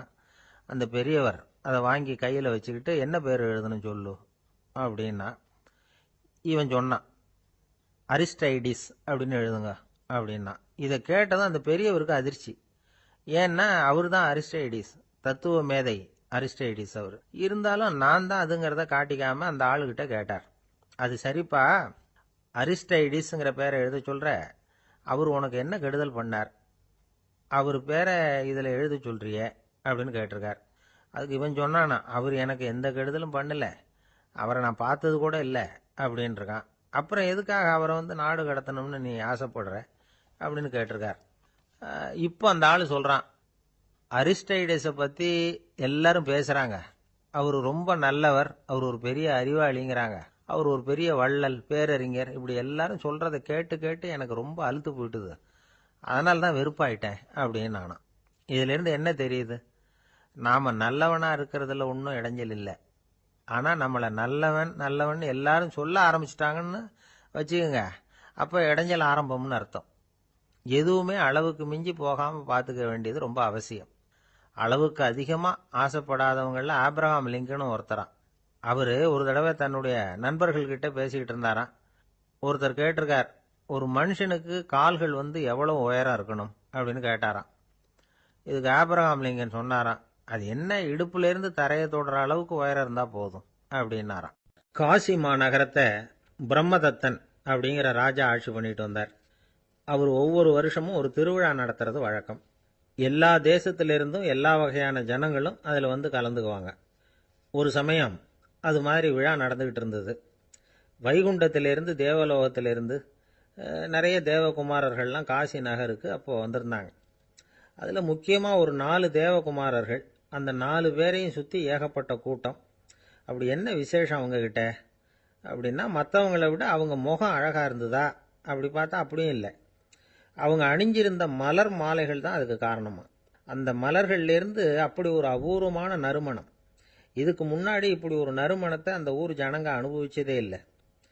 அதுதான் அந்த 4 பேரையும் சுற்றி கூட்டம். எல்லாரும் கேள்வி கேட்க ஆரம்பித்தாங்க. உடனே அந்த 4 தேவகுமாரர்களும் எல்லாருக்கும் தெரியும்படியாக வானத்தில் எழும்பி கொஞ்சம் உயரமாக நின்றுக்கிட்டாங்க. கீழே நின்றுக்கிட்டு இருந்த அரசன்லேருந்து ஆண்டி வரைக்கும் ஒருத்தர் பாக்கி இல்லாமல் ஒரே குரலில் எல்லாரும் அவங்கள பார்த்து, எங்களுக்கும் இது மாதிரி மாலையை போட்டுக்கணும்னு ஆசையாக இருக்குது, அதுக்கு நீங்கள் தான் அருள் பண்ணணும் அப்படின்னு கேட்டுக்கிட்டாங்க. மாலை போட்டுக்கிறதுனா எல்லாருக்கும் ஆசையாக தானே இருக்கும். அந்த 4 தேவகுமாரர்களில் ஒருத்தர் புத்தர் பிரான். அவர் சொன்னார், பூலோகவாசிகளே, நான் சொல்கிறத கொஞ்சம் பொறுமையாக கேளுங்க. கக்காரு அப்படிங்கிற கற்பக விருஷத்தின் மலர்களால் தொடுக்கப்பட்டது இந்த மாலை. இதுக்கு நிறைய சக்தி உண்டு, எந்த காலமும் இது வாடாது, வாசனையும் குறையாது. ஆனால் இதை அணிந்து கொள்றதுக்கு சில தகுதிகள் தேவை அப்படின்னார். என்ன தகுதி அது சொல்லுங்களேன் அப்படின்னு ஏக காலத்தில் எல்லாரும் சத்தம் போட்டாங்க. தீய இயல்புகள் உள்ளவங்க, இழிந்த சிந்தனை இழிந்த செயல் உள்ளவங்க இந்த மாலையை அணிய முடியாது அப்படின்னார். அவ்வளோதான். கூட்டத்தில் சத்தம் போட்டவங்கள்லாம் மெதுவாக அப்படி அடங்க ஆரம்பிச்சிட்டாங்க. இன்னொரு தேவகுமாரன் சொன்னார், அடுத்தவங்க பொருளை அபகரிக்காதவன், அடுத்தவங்களுக்கு கெடுதல் பண்ணக்கூடிய பொய் பேசாதவன், பேராசையினால் கெட்ட வழியில் பொருள் ஈட்ட நினைக்காதவன் இந்த மாலையை போட்டுக்கலாம் அப்படின்னார். கூட்டத்திலிருந்து யாரும் முன்னுக்கு வரல. ஒரே ஒரு ராஜகுரு மட்டும் கொஞ்சம் முன்னாடி வந்தார். பெரியவர், படித்தவர் அவர். எனக்கு தகுதி இருக்குது அந்த மாலையை போட்டுக்கிறதுக்கு அப்படின்னார். வேற ஒன்றும் இல்லை, பொய் சொல்லியாவது அந்த மாலையை வாங்கிக்குவோமே அப்படின்னு முடிவு பண்ணிட்டார் அவர். அவ்வளோதான், மாலையை வாங்கிட்டார். அடுத்த தேவகுமாரன் பேசினார். யாருக்கு திடமான அறிவும் மனமும் இருக்குதோ, யாருக்கு நல்ல காரியங்களில் அசையாத ஈடுபாடு இருக்குதோ, நல்ல அரிய பொருள்களை தனியாக தான் மட்டும் அனுபவிக்க விரும்பாதவர் யாரோ அவர் முன்னாடி இந்த மாலையை வாங்கிக்கலாம் அப்படின்னார். அந்த தகுதியும் எனக்கு இருக்குன்னார் ராஜகுரு. மாலையை வாங்கி போட்டுக்கிட்டார். இன்னொரு ராஜகுமாரன் பேச ஆரம்பித்தார். அறநெறியில் செல்வம் சேர்க்கணும், ஆடம்பர பொருள்களுக்கு அடிமையாகக்கூடாது, வெற்றி அடைஞ்சாலும் கர்வம் வரக்கூடாது, அப்படிப்பட்டவங்க இந்த மாலையை போட்டுக்கலாம்னார். துணிஞ்சு பொய் சொல்லி அதையும் வாங்கி கழுத்தில் போட்டுக்கிட்டார் இந்த ராஜகுரு. இன்னொரு ராஜகுமாரன் சொன்னார், சான்றோர்களை நிந்திக்காதவங்க, புறம் பேசாதவங்க இந்த மாலையை போட்டுக்கலாம்னார். அதையும் வாங்கி போட்டுக்கிட்டார். திருவிழா முடிஞ்சுது, எல்லாரும் திரும்பி போயிட்டாங்க. மறுநாள் ராஜகுரு 4 மாலைகளையும் போட்டுக்கிட்டு ராஜசபைக்கு வரார். வந்தவர் ரொம்ப அவஸ்தையோடு வர்றார். மாலையெல்லாம் வாடி போயிட்டுது, வாசனை எதுவும் கிடையாது. அது மட்டும் இல்லை, அவருக்கு கடுமையான தலைவலி வேற வந்துட்டுது. துடிச்சு போயிட்டார். மாலையை கழட்டவும் முடியல. ஜனங்கள்லாம் அவரை பார்த்து சிரிக்க ஆரம்பிச்சிட்டாங்க. என்னத்துக்கு ஆசைப்படணும், ஏன் இப்படி கஷ்டப்படணும் அப்படின்னு. ராஜா பார்த்தார். மறுபடியும் விழாவுக்கு ஏற்பாடு பண்ணினார். தேவகுமாரர்கள்லாம் வந்தாங்க. ராஜகுரு வந்தார். மக்கள் முன்னிலையில் அவங்க காலில் விழுந்தார், மன்னிப்பு கேட்டுக்கிட்டார். இந்த மாலையை போட்டுக்கிற தகுதி எனக்கு இல்லை. தகுதி இல்லாத ஒருத்தன் தகாத தகுதியை பொய் மூலம் பெறணும்னு ஆசைப்படுறாங்களே, அவங்களுக்கெல்லாம் என்னுடைய தண்டனை ஒரு எச்சரிக்கையாக இருக்கட்டும்னார். அதுக்கப்புறம் தேவகுமாரர்கள் அவர் கழுத்தில் இருக்கிற மாலையை கழட்டினாங்களாம். அந்த மாலைகளும் பழையபடி மனம் கொடுக்க ஆரம்பிச்சுட்டு தான். இதுலேருந்து நாம் தெரிஞ்சுக்க வேண்டியது என்னென்னா, நமக்கு தகுதி இல்லாத ஒரு கௌரவம் நம்மக்கிட்ட தானாக வந்தால் கூட அதை தவிர்த்து விடுறது தான் நல்லது. அதுதான் புத்திசாலித்தனம். ஒருத்தர் வந்தார். சார், எங்கள் இலக்கிய மன்ற விழாவுக்கு நீங்கள் தலைமை தாங்கணும்னார். உடனே இவர் சொன்னார், பேச்சாளர், சார், இலக்கியத்தை பற்றி பேசுகிற தகுதி எனக்கு இல்லையே அப்படின்னார்.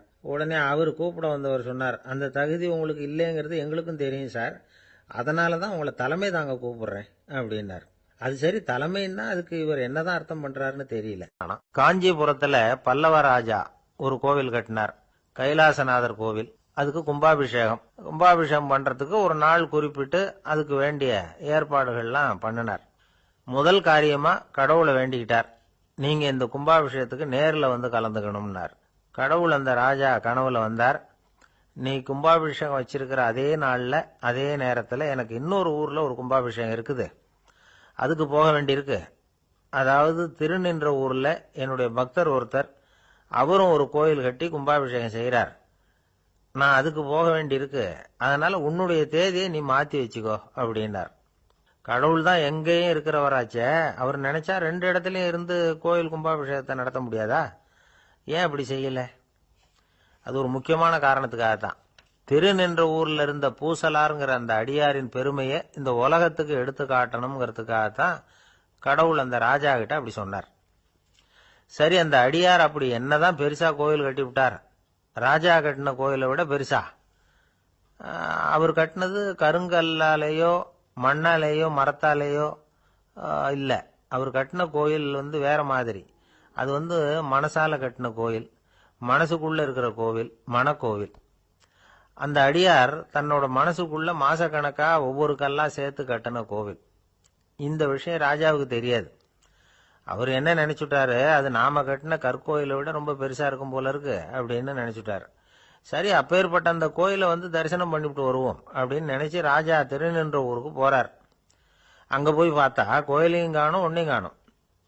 கடைசியில பூசலார் கட்டின மனக்கோவில் தான் அதுங்கிறத அவர் புரிஞ்சுக்கிறார். உடனே அந்த அடியாரின் காலில் விழுந்து வணங்குறார். அவரோ, இது மனசால முயன்ற கோவில், இதுக்கு இத்தனை பெருமையா அப்படின்னு ஆச்சரியப்படுறார். இதுல ஆச்சரியப்படுறதுக்கு ஒண்ணும் இல்ல. ஆண்டவன் விரும்புறது அகபக்தியையே தவிர புற தோற்றங்களே அல்ல. இதை நாம புரிஞ்சுக்கிட்டோம்னா நமக்குள்ள எந்த வேறுபாடுகளும் வர்றதுக்கு வழியே இல்லை. இன்னொரு ராஜா இருந்தார். அவரு ஆண்டவனுக்கு படைக்கிறதுக்காக ஒரு தார் நல்ல செவ்வாழைப்பழமா எடுத்துக்கிட்டு போகணும்னு நினைச்சார். அதனால முத நாளே அதை வாங்கிட்டு வர சொன்னார் வேலைக்காரங்கிட்ட. வேலைக்காரன் போனா, கடைத்தெருவில் ஒரு தார் பழம் வாங்கினா. வர்ற வழியில அவன் குடிசை, அப்படியே எட்டி பார்த்துட்டு போவோமேன்னு நினைச்சான். போனான். அங்கே இவனோட குழந்தை பாவம் பசியால கத்திக்கிட்டு இருக்கு. இவன் பார்த்தான், இவ்வளவு பெரிய தாரில் ஒரு 2 பழம் எடுத்தா தெரியவா போகுது அப்படின்னு நினைச்சு ஒரு 2 பழத்தை பிச்சு அந்த குழந்தைகிட்ட கொடுத்தான். அது அதை வாங்கி வயிறார சாப்பிட்டுது, பசி அடங்குச்சு, விளையாட போயிட்டுது. இவன் அதுக்கப்புறம் வாழைப்பழத்தை எடுத்துக்கிட்டு அரண்மனைக்கு வந்தான். 2 பழம் பிச்சிருக்கிறது ராஜாவுக்கு தெரிஞ்சு போச்சு. இவன் உண்மையை சொல்லிவிட்டான். உடனே ராஜா, கடவுளுக்கு படைக்க வேண்டிய பொருளை குழந்தை எச்சில் பண்ண விட்டுருக்கியே அப்படின்னு சொல்லி அவனை கட்டி வச்சு சாட்டையால் அடிச்சார் பாவம். மறுநாள் பழத்தை கோயிலுக்கு எடுத்துட்டு போனார். கடவுள் முன்னாடி வச்சார். கடவுள் கண்ணை திறந்து பார்த்தார், பழம்லாம் அழுகி இருக்குது. என்ன இது அழுகி போன பழம் அப்படின்னார். ராஜா முழிச்சார். நல்லா தானே இருந்தது அப்படின்னு நினைச்சார். அப்போ கடவுள் அந்த ராஜா கிட்ட சொன்னாராம், இத பாருப்பா, இந்த தாரில் 2 பழம் தான் நல்ல பழம், அந்த 2 பழங்களையும் நேத்திக்கே நான் சாப்பிட்டுட்டேன் அப்படின்னாராம். அப்பதான் ராஜாவுக்கு புரிஞ்சுது, ஏழை குழந்தையின் பசியை தீர்க்கறதுக்காக உதவுன அந்த 2 பழம்தான் இறைவன் சாப்பிட்ட பழம்னு. இறைவன் இருக்கிற இடம் எது? இதுதான். ஒருத்தரை பார்த்து உன்னுடைய நண்பர்கள் யார் அப்படின்னு ஒரு கேள்வி கேட்டு பாருங்க. கொஞ்சம் யோசிச்சு யோசிச்சு பதில் சொல்லுவாங்க. அவங்க கிட்டயே உன்னுடைய எதிரிகள் யார் அப்படின்னு கேளுங்க, கடகடன்னு ஒப்பிச்சிருவாங்க. நம்ம மனசு இருக்க அது எப்படின்னா, நம்ம நண்பர்களை விட எதிரிகளை அது நல்லா ஞாபகத்தில் வச்சுக்கும். இது ஒரு ஆச்சரியமான உண்மை. உங்களால நண்பர்களை மறந்துட முடியும், ஆனா எதிரிகளை மறந்துட முடியாது. இது ஒரு வேடிக்கையான நிலைமை தான். அழகான தருணங்களை நாம ஏன் மறந்துடுறோம்? இது இயற்கை. ஏன்னா நம்ம மனசு மலர்களை கவனிக்கிறது இல்லை, அதுல இருக்கிற முள்ளை தான் கவனிக்குது. தன்னை காயப்படுத்துகிற எதையும் அது உடனே கண்டுகொள்ளுது. ஒரு தெளிந்த சிந்தனை உடைய மனசு மிக அழகாக உள்ள எல்லாத்தையும் கவனிக்கும். அது நன்றியுடன் உணரக்கூடிய எல்லாத்தையும் பார்த்து குறிச்சிக்கும். இப்படிப்பட்டவங்க வாழ்க்கை இயல்பாகவே நல்லா அமையும். அது ரொம்ப அபூர்வம். மனசுல உள்ள ஒரு சிறிய அமைப்பை மாற்றுவதை பொறுத்து தான் இந்த விஷயம் அப்படிங்கிறார் ஓஷோ. ஒரு யூத கோவில் இருந்துதான், அது யூதர்களின் மடமாவும் இருந்தது. அங்க ஒரு தலைமை குரு, அவர் ரொம்ப கண்டிப்பானவர். அந்த கோவிலை ஒட்டி ஒரு தோட்டம். ஒரு நாள் காலையில் அந்த தோட்டத்தில் 2 இளம் யூதர்கள் நடந்து போய்கிட்டு இருக்கிறாங்க. காலையில் 1 மணி நேரம், மாலையில் 1 மணி நேரம் அவங்க அந்த தோட்டத்தில் நடக்கிறதுக்கு அனுமதி உண்டு. மற்ற நேரங்களில் அவங்க மத புத்தகங்களை படிக்கணும், பிற விதிமுறைகளை கடைபிடிக்கணும். அந்த 2 பேருமே தொடர்ந்து புகைப்பிடிக்கிற பழக்கம் உள்ளவங்க. ஆனால் கோவில் மடத்தில் இருக்கிறப்போ அவங்க புகைப்பிடிக்க முடியாது, அது கடுமையான குற்றம். சரி, நாம் தோட்டத்தில் இருக்கிறப்போவாவது புகைப்பிடிக்கலாமா அப்படின்னு ஒரு ஆசை அவங்க 2 பேருக்குமே. இருந்தாலும் பயம். இப்படி கேட்டால் மதகுரு என்ன சொல்லுவாரோ அல்லது என்ன செய்வாரோங்கிற பயம். இப்படியே கொஞ்ச நாள் ஆச்சு. ஒரு நாள் அந்த 2 பேரில் ஒருத்தன் ரொம்ப கலங்கி போய் அந்த கோவில்ல இருந்து வெளியில் வந்துக்கிட்டு இருந்தான். வந்தவன் நேராக தோட்டத்து பக்கம் போனான். அங்கே இன்னொருத்தன் ஆனந்தமாக புகை பிடிச்சிக்கிட்டு இருக்கிறான். அதை பார்த்து தான் இவனுக்கு அதிர்ச்சி. அட கடவுளே, என்ன இது, நீ கேட்காமலே ஆரம்பிச்சிட்டியா அப்படின்னா. இல்லை இல்லை, நான் கேட்டுட்டு தான் ஆரம்பிச்சிருக்கேன்னா அவன். அப்படியா, என்ன மனுஷன் இவர், நானும் தான் கேட்டேன், என்ன கண்ணாமுன்னான்னு திட்டிவிட்டார். இது என்ன கோவிலா இல்லை நரகமா? உனக்கு புகை பிடிக்கணும்னு ஆசையாக இருந்தால் நரகத்துக்கு போகணும்னு சொல்லிவிட்டார். அது சரி, உன்னை மட்டும் எப்படி அனுமதிச்சார் அப்படின்னு கேட்டான் இவன். அவன் சிரிச்சுக்கிட்டே, நீ எப்படி கேட்ட சொல்லு அப்படின்னா. நாம் இந்த தோட்டத்துக்கு வர அனுமதிக்கப்பட்டிருக்கிறதே ஜபத்துக்காகத்தானே, அதனால் நான் ஜபம் சொல்லும் பொழுது புகை பிடிக்கலாமா அப்படின்னு கேட்டேன். அதுக்கு தான் அவர் சத்தம் போட்டு என்னை அடிக்கவே வந்துட்டார் அப்படின்னா இவன். நீ ஒரு மாதிரியாக கேட்டிருக்க, நான் வேற மாதிரியாக கேட்டிருக்கிறேன். ஜபம் சொல்லும்போது புகை பிடிக்கலாமான்னு நீ கேட்டிருக்க. ஐயா, புகை பிடிக்கும் பொழுது ஜபிக்கலாமா அப்படின்னு நான் கேட்டேன். அதில் தப்பு ஒன்றும் இல்லை அப்படின்னு பதில் சொல்லிட்டார் அப்படின்னா. ஒரு சிறிய மாற்றம்தான் அது மிகப்பெரிய மாறுதலை ஏற்படுத்தி விட்டது. மனசு நல்ல விதமாக சிந்திக்க ஆரம்பிச்சுட்டுதுன்னா மகிழ்ச்சிக்கு பஞ்சம் இல்லை. ஒரு கஞ்சன் ஆற்றுல விழுந்துட்டான். வெள்ளத்தில் தத்தளிச்சுக்கிட்டு இருக்கிறான். கரையில் நின்ன ஒருத்தர், உன் கையை கொண்டா இப்படி பிடிச்சி இழுத்து கரையில் சேர்த்து விடுறேன்னார். எதையும் கொடுத்து பழக்கம் இல்லாத அவன் கையையும் கொடுக்க மாட்டேன்னுட்டான். இவர் பார்த்தார். உன் கையை கொடுன்னு சொல்றதுக்கு பதிலாக நான் என் கையை கொடுக்கறேன் பிடிச்சிக்கோ அப்படின்னார். அவன் கப்புன்னு பிடிச்சிக்கிட்டான், இழுத்து கரையில் போட்டார். ஒரு காலத்தில் பிரஷ்யா அப்படின்னு ஒரு தேசம் இருந்தது. இப்போ ஜெர்மனி இருக்குல்ல, இதோட பெரும்பகுதி ஒரு காலத்தில் பிரஷ்யாங்கிற பேரில் இருந்தது. அப்போ அதுக்கு அரசராக இருந்தவர் மகா ஃப்ரெடரிக், அதாவது ஃப்ரெடரிக் தி கிரேட் அப்படின்னு சொல்லுவாங்க. அந்த ராஜாவுக்கு ஒரு சந்தேகம். நாம் பல வகையான வரிகளை விதித்து வசூல் பண்ணுறோம், அப்படி பண்ணி வருமானம் குறைஞ்சிக்கிட்டே போகுதே, இதுக்கு என்ன காரணமாக இருக்கும்? இதுதான் அவருக்கு ஏற்பட்ட சந்தேகம். ஒரு சமயம் அந்த அரசர் தம்முடைய அமைச்சர்களையும் பிரபுக்களையும் தளபதிகளையும் கூப்பிட்டு ஒரு விருந்து வச்சார். விருந்து முடிஞ்சதும் அவங்கள பார்த்து இந்த சந்தேகத்தை கேட்டார். வரிகள் அதிகமாக விதித்து வருமானம் குறையறதுக்கு என்ன காரணம் அப்படின்னு கேட்டார். பல பேருக்கு இதுக்கு சரியாக பதில் சொல்ல தெரியல. அனுபவசாலியான ஒரு தளபதி எழுந்திருச்சார். அரசே, அது எப்படிங்கிறத இப்போ உங்களுக்கு காட்டுறேன்னார். உடனே ஒரு பெரிய பனிக்கட்டி ஒன்றை தன்னுடைய கையில் எடுத்தார். அதை அப்படியும் எப்படியும் திருப்பி பார்த்தார். அப்புறம் அடுத்தவர்கிட்ட கொடுத்தார். அவர் அதை அப்படியும் அப்படியும் திருப்பி பார்த்துட்டு அடுத்தபடியாக இருந்தவர்கிட்ட கொடுத்தார். இப்படியே இதை ஒவ்வொருத்தராக பார்த்துட்டு ஒவ்வொரு கையாக மாறி கடைசியில் மன்னர் கைக்கு போய் சேர்ந்தது. மன்னர் கைக்கு அந்த பனிக்கட்டி போய் சேர்ந்தப்போ அது கொஞ்சம் கொஞ்சமா உருகி ஒரு பட்டாணி கடலை சைஸுக்கு ஆயிட்டுது. மன்னர் யோசனை பண்ணார், வரி அதிகமா போட்டாலும் வந்து சேர்றது குறைவா இருக்கிறதுக்கு என்ன காரணம் அப்படிங்கிறது அவருக்கு புரிஞ்சு போச்சு. காலம்தான் மாறிட்டு இருக்கே தவிர இந்த கையூட்டு வாங்குற பழக்கம் மாறினதாக தெரியல. இன்னொரு ராஜா இருந்தார். அவர் தன்னுடைய ராஜாங்கத்துல லஞ்ச ஊழலே சுத்தமா இருக்கக்கூடாது அப்படின்னு நினைச்சார். அவர்கிட்ட பல்வேறு துறைகளுக்கும் பொறுப்பா இருந்த பல பேரும் ரொம்ப சுத்தமாகவும் நேர்மையாகவும் இருந்தாங்க. ஒரே ஒருத்தர் மட்டும் எல்லார்கிட்டையும் லஞ்சம் வாங்கிட்டே இருந்தார்.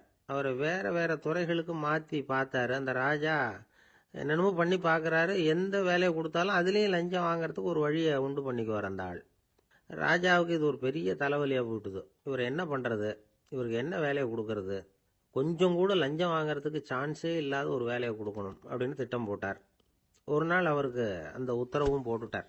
அதாவது அவருக்கு என்ன வேலைன்னா, கடற்கரையில தான் அவருக்கு ஆபீஸ். அங்கேயே இருந்துக்க வேண்டியது. தினமும் எத்தனை கடல் அலை கரையில வந்து மோதுது அப்படிங்கிறத கணக்கெடுத்து ராஜாவுக்கு தெரிவிக்க வேண்டியது. இதுதான் அவருக்கு வேலை. பேசாம அலையை எண்ணிட்டு உட்காந்துருக்கட்டும், அப்போவாவது அவர் லஞ்சம் வாங்குற சந்தர்ப்பம் இல்லாமல் போயிடும் அவருக்கு அப்படின்னு நினைச்சார் ராஜா. இந்த ஆளு கடற்கரைக்கு போய் டியூட்டியில ஜாயின் பண்ணிட்டார். ஒரே மாசத்துல அங்க சொந்தமா ஒரு பிரம்மாண்டமான மாளிகை கட்டி விட்டாரு. ராஜாவுக்கு இது பெரிய ஆச்சரியமா போச்சு. அலைய என்ற வேலையில அந்த ஆள் எப்படி பணம் சம்பாதிச்சார் அப்படின்னு விசாரிச்சு பார்த்தார் அக்கம் பக்கத்துல. அந்த ஆள் என்ன பண்ணிருக்கிறாருன்னா, கடற்கரையில போய் பொறுப்பை ஏத்துக்கிட்ட உடனே அங்க இருந்த மீனவர்கள் கிட்ட எல்லாம் இந்த கரையில வந்து ஒரு நாள்ல வந்து மோதுற அலைகள் எத்தனை அப்படின்னு கேட்டிருக்காரு. அது எப்படிங்க தெரியும் இருக்காங்க அவங்க. தினமும் அந்த எண்ணிக்கை தெரியணும்.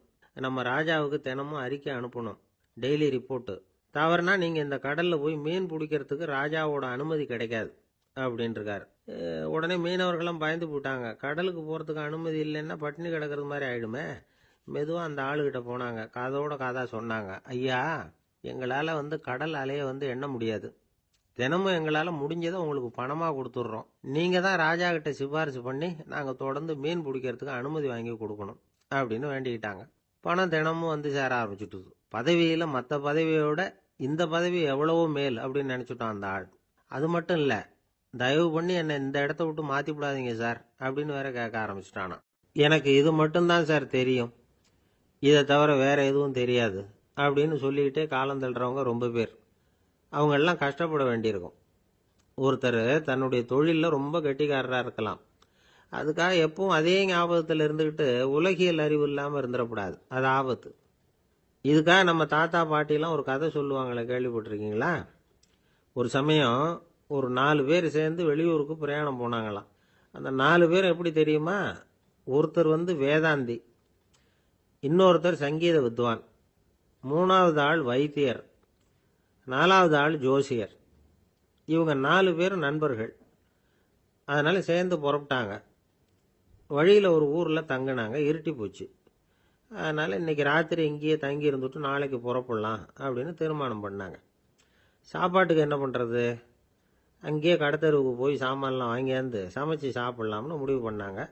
4 பேர் இருக்கிறதுனால ஆளுக்கு ஒரு காரியமா செய்யலாம் அப்படின்னு வேலையை பிரிச்சுக்கிட்டாங்க. வைத்தியர் வந்து கரிகாய் வாங்க போனார், வேதாந்தி வந்து எண்ணெய் வாங்க போனார், ஜோசியர் வந்து பலசரக்கு வாங்க போனார், சங்கீத வித்வானுக்கு சமைக்கிற வேலை. எல்லாம் சரி, ஆனா நடந்தது என்ன தெரியுமா? கடைத்தெருவுக்கு காய்கறி வாங்க போனார்ல வைத்தியர், அங்க போய் மார்க்கெட்ல பார்த்தார். ஒவ்வொரு கரிகாயா எடுத்து பார்த்தார். இது பித்தம், உடம்புக்கு ஒத்துக்காது, இது வாயு, உடம்புக்கு ஒத்துக்காது அப்படின்னு ஒவ்வொன்றா தள்ளினார். கடைசியில ஒண்ணுமே தேரல. வெறுங்கையோட திரும்பி வந்துகிட்டு இருக்கிறார்.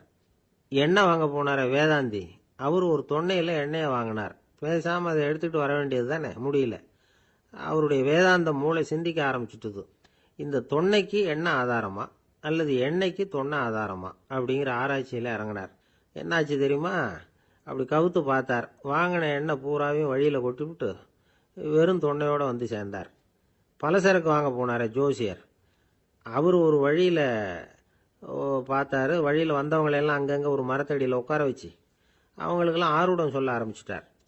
அப்படி ஒவ்வொருத்தரா சொல்லி முடிச்சுட்டு கடத்தருக்கு போய் சேர்ந்தாரு. இவர் அங்க போய் சேர்றதுக்குள்ள ரொம்ப நேரம் ஆயிட்டுது. கடையெல்லாம் பூட்டி விட்டு போயிட்டாங்க. என்ன செய்யறது? அவரும் வெறுங்கையோட திரும்பி வந்து சேர்ந்தார். சரி, இவங்க கதை தான் இப்படி ஆச்சு. அங்க சமைக்கிறதுக்காக உட்கார்ந்து இருந்தாரு சங்கீத வித்வான், அவரு கதை என்னாச்சு தெரியுமா? அங்கே அவர் அடுப்பை பற்ற வச்சு ஒலையை கொதிக்க வச்சார். அதாவது ஒரு பானையில் தண்ணியை ஊற்றி அடுப்பில் வச்சார். அது கொதிக்க ஆரம்பிச்சுது. தண்ணி கொதிக்கிற சத்தம் இருக்குதுல்ல, அது இவருக்கு தாளம் போடுறது மாதிரி இருந்தது. ஒரே குஷி, பாட ஆரம்பிச்சுட்டார். பாடிக்கிட்டே உற்சாகமாக கையில் இருந்த கரண்டியால் அந்த பானையில் தட்டினார், தாளம் போடுறதா நினச்சிக்கிட்டு. அவ்வளவுதான், பானை பட்டுன்னு உடஞ்சி போச்சு. தலையில் கையை வச்சுக்கிட்டு அவரும் உட்காந்துட்டார். எந்த தொழில் தெரிஞ்சாலும் சரி, அதை புத்திசாலித்தனமாக பயன்படுத்த தெரியலன்னா ஆபத்து தான். அதுக்காக தான் இந்த கதை. ஒரு பஸ்ஸு டிரைவர் ரொம்ப கெட்டிக்காரரு. பஸ்ஸை ரொம்ப திறமையாக ஆபத்து இல்லாமல் ஓட்டினதுக்காக பரிசுலாம் வாங்கினவர். அவரே ஒரு படகு ஓட்டுறதுக்காக அழைச்சிட்டு போயிருக்கிறாங்க, மோட்டார் படகு. அதையும் ரொம்ப திறமையாக தான் ஓட்டிகிட்டு போயிருக்கிறாரு. நடுக்கடலில் போனதும் படகு நின்று போச்சு. மோட்டாரில் ஏதோ கோளாறு. என்ன செய்யலாம் அப்படின்னு அந்த டிரைவரை கேட்டிருக்கிறாங்க படகுல இருந்தவங்கெல்லாம். அப்போ அவர் சொன்னாராம், கவலைப்படாதீங்க, ஒன்றும் பிரச்சனை இல்லை, எல்லாரும் கொஞ்சம் கீழே இறங்கி பின்னாடி தள்ளுங்க, மோட்டார் ஸ்டார்ட் ஆகிடும் அப்படின்னாராம். 12ஆம் பாடல்.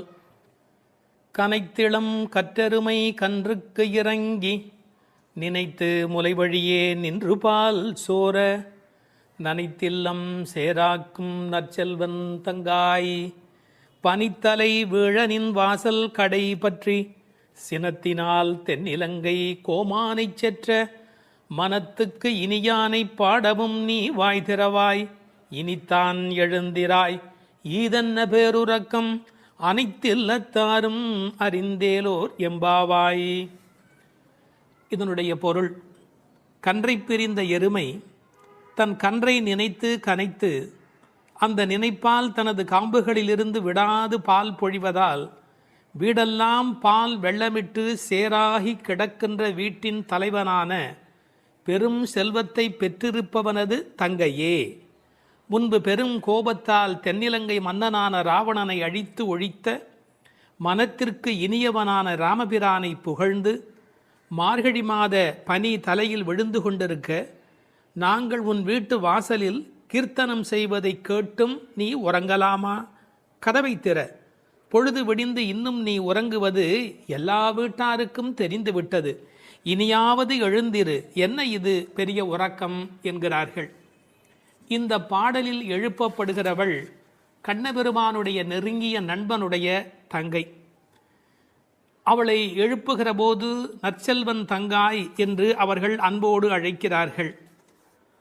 சூழலை முதலில் வர்ணிக்கிறார்கள். ஒரு எருமை அவிழ்த்துவிட்ட பிறகும் பால் கறவாமல் விட்டுவிட்டதால் தன் கன்றை நினைத்து அது பால் பொழிகிறது, அதனால் வீடு சேராகிறது. கனைத்திளம் கற்று எருமை கன்றுக்கு இறங்கி நினைத்து முலைவழியே நின்று பால் சோர என்று பாடலிலே வருகிறது. பக்தி இலக்கியங்களுடைய அடிப்படை நாதமே அன்புதான் பிரமாதம். உண்மையிலேயே வாழ்க்கை ஒரு அறிவுபூர்வமான ஏற்பாடு அல்ல, அது அன்பு பூர்வமான ஒரு ஏற்பாடு. ஒரு எருமையே இப்படி இருக்குமானால் இறைமை என்ற இறை தத்துவத்தில் ஈடுபட்டவர்கள் எவ்வளவு இரக்கத்தோடு இருக்க வேண்டிய கடமை உடையவர்கள். எருமை மாடு கன்றுக்கு இறங்கி பால் சொரிவதை கவிச்சக்கரவர்த்தி கம்பன் பாடிக்காட்டி இருக்கிறார். எருமைகள் பால் பொழிய அன்னக்குஞ்சுகள் அந்த பாலை அருந்தி மகிழ்ந்தன என்று ஒரு கற்பனையிலே பாடுகிறார். சேல் உண்ட ஒன்கணாரின் திரிகின்ற செங்கால் அன்னம் மால் உண்ட நளினப்பள்ளி வளர்த்திய மழலை பிள்ளை கால் உண்ட சேற்று மேது கன்று உள்ளி கனைப்பச் சோர்ந்த பால் உண்டு துயில பச்சை தேரை தாலாட்டும் பண்ணை என்று எழுதுகிறார். நாட்டு வளத்தை எழுதுகிற போது தாமரைப்பூவில் உறங்கிக் கொண்டிருக்கிற அன்னக்குஞ்சுகளுக்கு எருமை மாடு தன்னுடைய கன்றை நினைத்து சொரிந்த பால் அவைகளுக்கு கிடைத்தன என்று கோசல நாட்டு வளத்தை பாடுகிற போது குறிப்பிடுகிறார். உண்மையிலேயே இந்த எருமைகள் இப்படி பால் கறக்கும் என்கிற தன்மையினை வேறு ஒரு வகையில் சங்க இலக்கியத்தில் ஒரு புலவர் பாடிக்காட்டி இருக்கிறார். வெள்ளி வீதியார் என்ற ஒரு புலவர். அவர் வேறு ஒரு கோணத்தில் சொல்லுகிறார். காமத்தை பற்றி பாடுகிற போது தலைவன் வந்து எங்களை அனுபவிக்கவில்லை, எங்கள் இளமையோ வீணாகிறது, எங்களுக்கும் பயனில்லை அவனுக்கும் பயனில்லை, உடம்பில் பசலை நோய் வந்து துன்பப்படுகிறேன் என்று எழுதுகிறார். கன்றும் உண்ணாது கலத்தினும் படாது நல் ஆண் தீம்பால் நிலத்து உக்காங்கு. அவர் பசு என்று எழுதுகிறார். இது சங்க இலக்கிய பாடல்.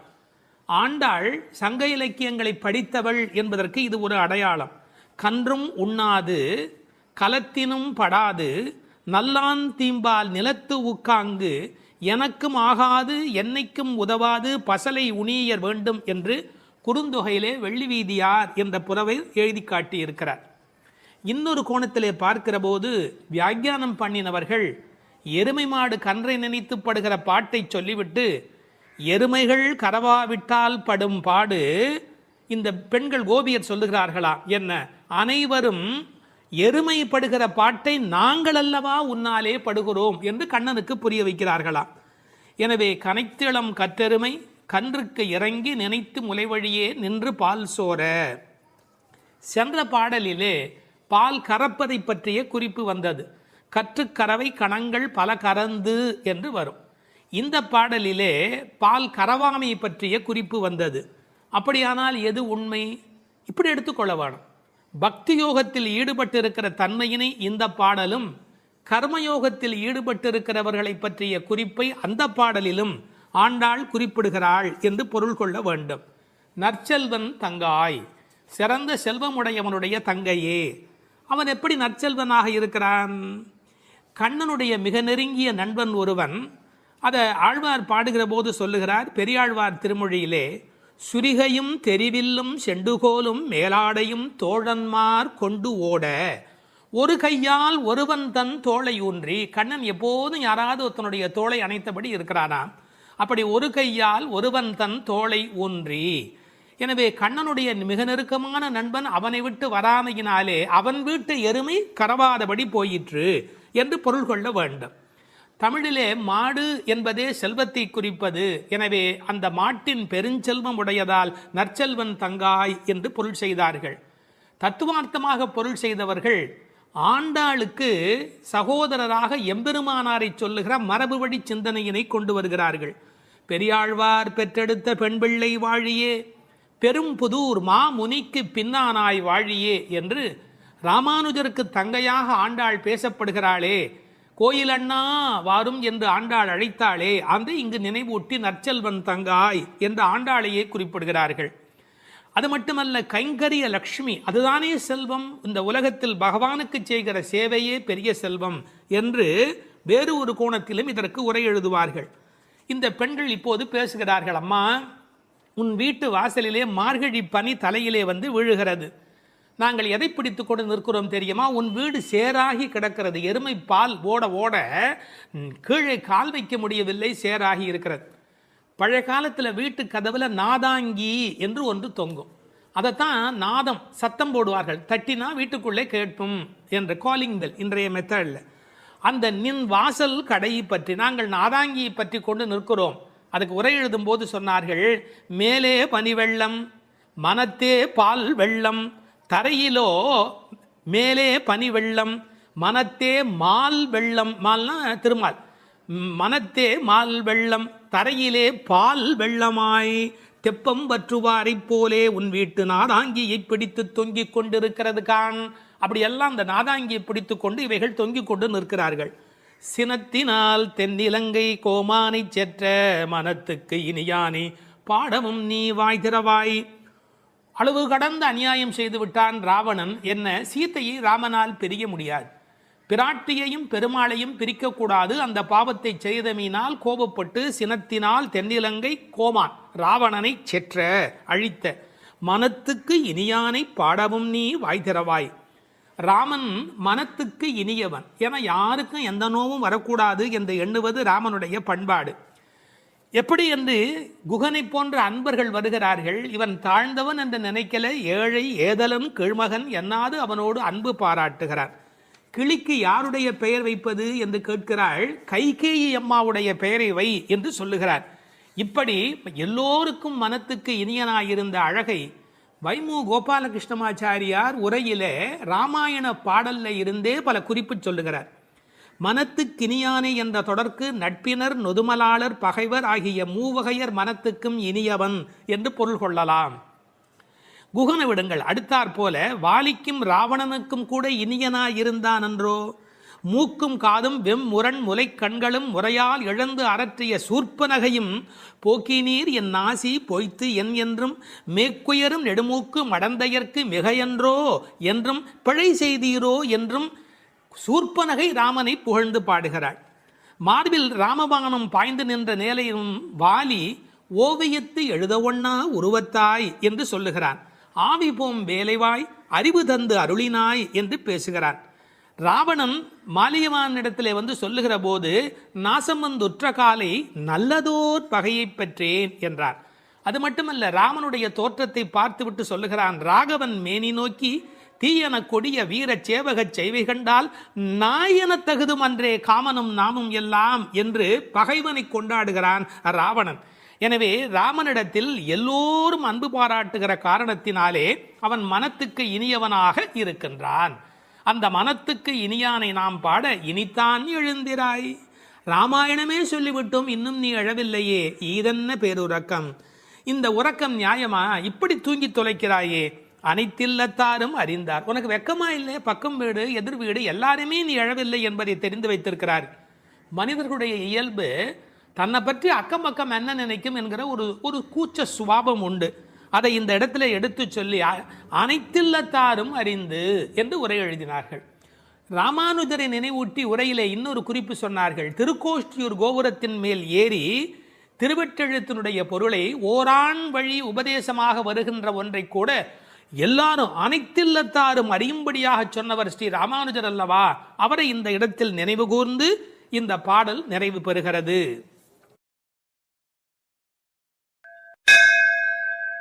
திருப்பாவை 11ஆம் பாட்டு.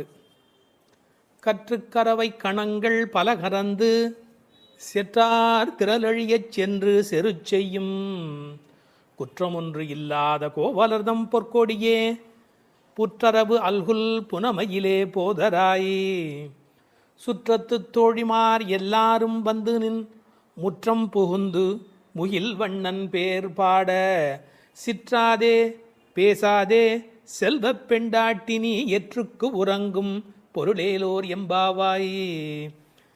கண்ணனை எண்ணி நோற்காமல் அவன்தான் நம்மை எண்ணி நோற்று இங்கு வரட்டுமே என்று எண்ணி எல்லாவற்றிலும் சிறந்தவளான ஒரு பெண், பக்தி பெண் இந்த பாசுரத்தில் எழுப்பப்படுகிறாள்.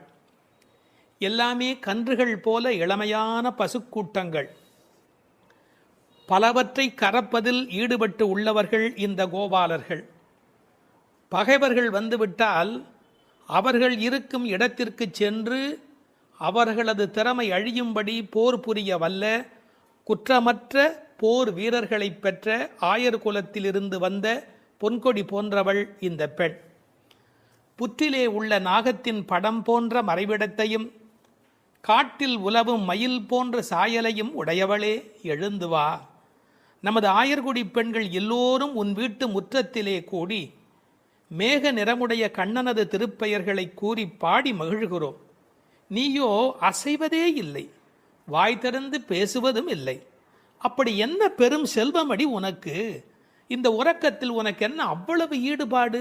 எழுந்து வா என வெளியில் உள்ள பெண்கள் உள்ளே உறங்கும் பெண்ணை எழுப்புவதாக அமைந்துள்ள பாடல். இவர்கள் யாரை எழுப்புகிறார்கள்?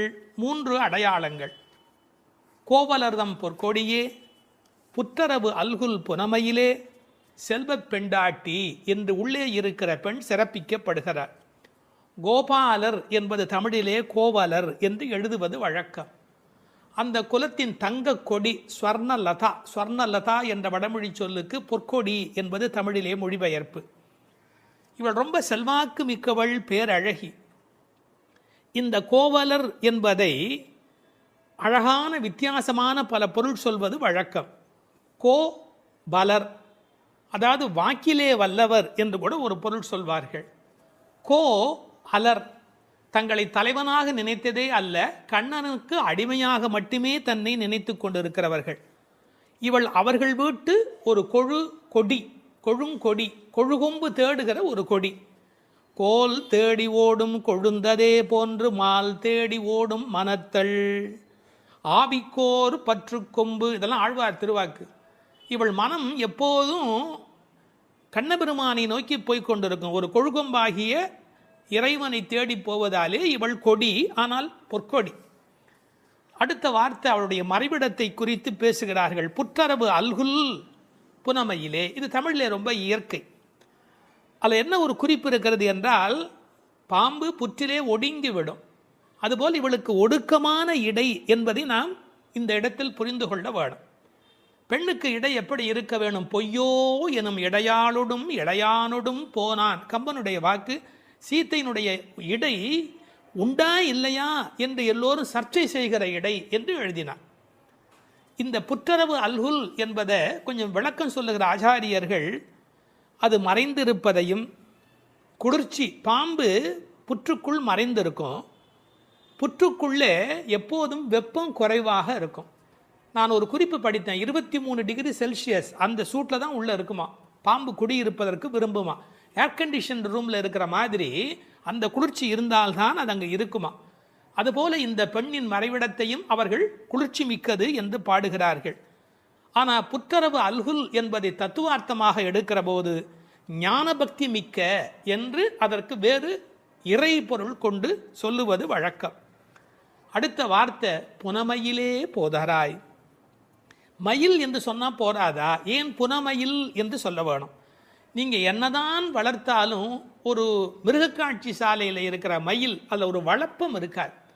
காட்டிலே இயற்கையோடு இயற்கையாக ஆடிக்கொண்டிருக்கிற மயில் இருக்கு, செழிப்பாக இருக்கும். காட்டு மயில், புனம்னா காடு, காட்டிலே இருக்கிற மயில். வளர்ப்பு மயிலுக்கு இல்லாத அழகு காட்டில் இருக்கிற மயிலுக்கு வனப்பு மயில். அது கண்ணுக்கு மிகவும் இனிமை தருவது மயில்.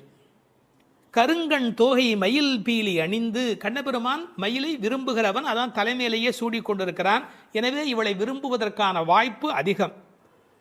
இன்னொரு கோணத்தில் பிரதிவாதி பயங்கரம் சுவாமிகள் ஒரு அருமையான கருத்து சொல்வார்கள்.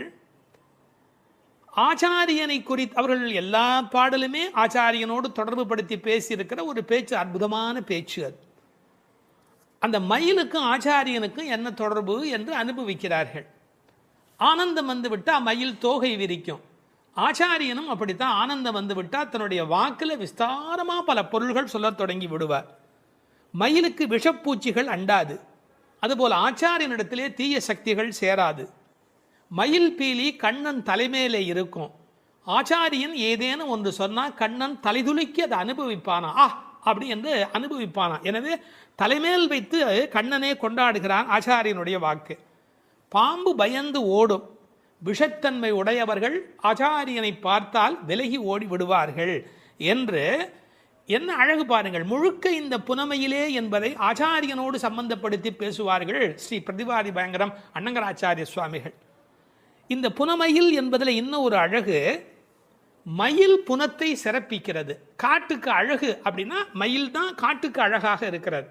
அது மாதிரி எங்கள் கூட்டத்துக்கு நீ புனமயில், எங்கள் கூட்டம் காடு போல நீ வந்தால்தான் எங்களுக்கு அழகு என்பதை புனமயில் என்பது குறிப்பிட்டது. நீ வந்து கதவை தர, ஏன் மயில் நடப்பதை பார்க்க வேண்டும் அல்லவா, மயில் நடந்து வருகிற அழகை நாங்கள் அனுபவிக்க வேண்டும் அல்லவா. எனவே உன் மயில் நடை காண வேண்டும், வாராய். செல்வ பெண்டாட்டி என்று விളിக்கிறார்கள். அடுத்தது, இவள் தலைமகள், குலம் தரும் செல்வம் தந்திடும் என்கிற அத்தனை செல்வமும் உடையவள், கண்ணனுக்கு மிக மிக வேண்டியவள். கண்ணனுடைய அழகை பற்றி சொல்லுகிற போது உரையாசிரியர் எழுதுவார், அது ஆண்களை பெண்களாக்கும், பெண்மையுறச் செய்யும். அது மாதிரி இவள் அழகு எப்படி என்றால் பெண்களை ஆண்மையுறச் செய்யும் பேரழகு, செல்வ பெண்டாட்டி என்று சிறப்பித்தார்கள். இப்போ அந்த ஆயர்பாடியிலே அவர்கள் கறந்து பால் கறந்து அவர்கள் எப்படி வாழுகிறார்கள் என்ற தன்மை பேசப்படுகிறது. கற்று கறவை கணங்கள் பல கறந்து. கன்று உடைய கறவை, ஏன்னா கன்றுக்குட்டி இருந்தால் தான் அது பால் ஈனும். சார், அந்த ஆச்சரியம் என்ன என்று கேட்டால் அங்கே கிழட்டு மாடே கிடையாது, எப்போதும் இளமையுடைய மாடு தான் அங்கே இருக்கும். எனவே அது கற்று கறவை கணங்கள் பல கறந்து, எக்கச்சக்கமான மாடுகள். இந்த ஆயர் சலிப்பதே இல்லை. பரதநாட்டியம் கற்றுக்கொள்கிற பெண்களை சொல்வார்கள், மண்டி போட்டு பாரு அப்படிம்பாங்க. அது மாதிரி பால் கறக்கிறவர்கள் குத்த வச்சு உட்காந்து பால் கறப்பார்கள். எக்கச்சக்கமான ஸ்டாமினா, உடல் பலம் இருந்தால் தான் தொடர்ந்து உட்காரவே முடியும். நீங்கள் சாதாரணமாக உட்காந்துடலாம், ஆனால் குத்த வச்சு உட்காரது இருக்கும் பாருங்க.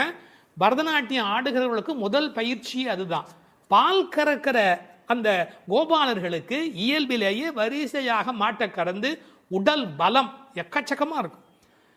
பல கறந்து இந்த கன்று என்பதை கற்று என்று எழுதுகிறார்கள்.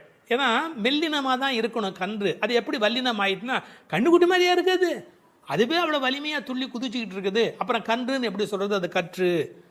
இதுக்கும் ஆழமான ஒரு உரை சொல்லுகிற வழக்கம் எப்படின்னா, கல்வி கற்று அப்படின்னா கல்வியின் மூலமாக. அதாவது இது கண்ணுக்குட்டி அப்படிங்கிற அர்த்தத்தை தாண்டி நிறைய கல்வி கற்ற சிஷ்ய கோடிகளோடு ஆச்சாரியன் வருகிற பேரழகு, இப்படி ஆச்சாரியனோடு சம்பந்தப்படுத்தி அந்த பாடலுக்கு விளக்கம் சொல்வது உண்டு.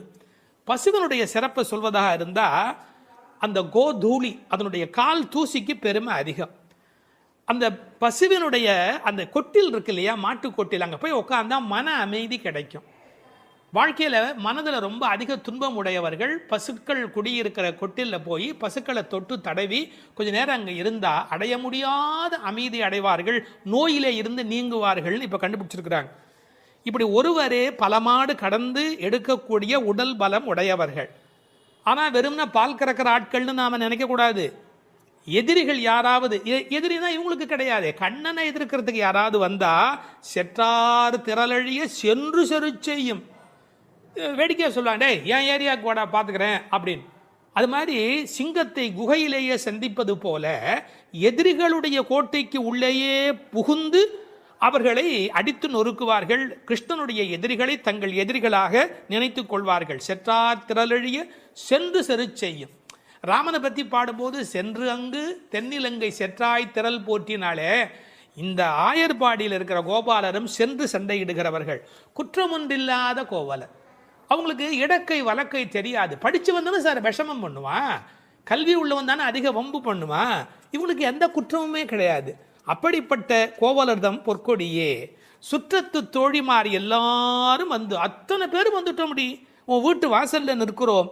தேகபந்துக்கள் ஆத்ம பந்துக்கள் என்று எல்லாருமா நாங்கள் உன் வீட்டு வாசல்ல வந்து நிற்கிறோம். நீ முற்றம் புகுந்து முகில்வண்ணன் பேர் பாட. உங்கள் வீட்டு கதவை திறந்து நாங்கள் தொட்டிமுற்றத்துக்குள்ளேயே வந்து நிற்கிறோம். வீடு கட்டுகிறவர்கள் பழைய காலத்தில் படி, நடை, கூடம், முற்றம், பின்னால் இருக்கிற இடம் வெளி என்று கட்டுவார்கள். நாங்கள் படியை தாண்டி நடையை தாண்டி வீட்டு முற்றத்துக்குள்ளே வந்து பாடுகிறோம். இன்னும் உன் காதில் கேட்கலையா? அணியரங்கன் திருமுற்றத்து அடியார் தங்கள் இன்பமிகு பெரும் குழுவும் கண்டு. பெருமாள் திருமொழியில் இருக்கிற வாக்கு. ரங்கநாதனுடைய முற்றத்தில் வந்து நின்று கொண்டு பாடுவார்கள். அதுபோல நாங்கள் இப்போது பாடிக்கொண்டிருக்கிறோம். முற்றம் புகுந்து முகில் வண்ணன் பேர் பாட. ஒரு அழகு சொல்லட்டுமா? உன்னை புனமயில் என்று வர்ணிக்கிறார்கள். மயில் எப்போ ஆடும்? முகில் பார்த்தா ஆடும். கண்ணன் முகில் வண்ணன், நீ புனமயில், அவனுக்கென்று ஆட பிறந்தவள். முகில் வண்ணன் பேர் பாட சிற்றாதே. சிற்றாதேன்னா அசையாம கிடக்கிறமா, நீ உடம்பு கூட அசையில. நாங்கள் இவ்வளோ பேர் பாடுறோம், ஒரு குலுங்கல் ஒன்றுமே இல்லையே. பேசாதே, பதிலும் நீ பேச மாட்டேங்கிற. செல்வ பெண்டாட்டி, ரொம்ப உனக்கு நாம் கண்ணனுக்கு வேண்டியவன் அப்படிங்கிற ஒரு ஒரு கர்வம் வந்து விட்டதா? செல்வ பெண்டாட்டி நீ எற்றுக்கு உறங்கும் பொருள் ஏலோர் எம்பாவாய். உறக்கத்தில் அர்த்தமே இல்லையேடி, அர்த்தமில்லாத தூக்கத்தில் போய் ஆழ்ந்து கிடக்கிறாயே என்று பேசுவதாக அமைந்திருக்கிறது இந்த பாடல்.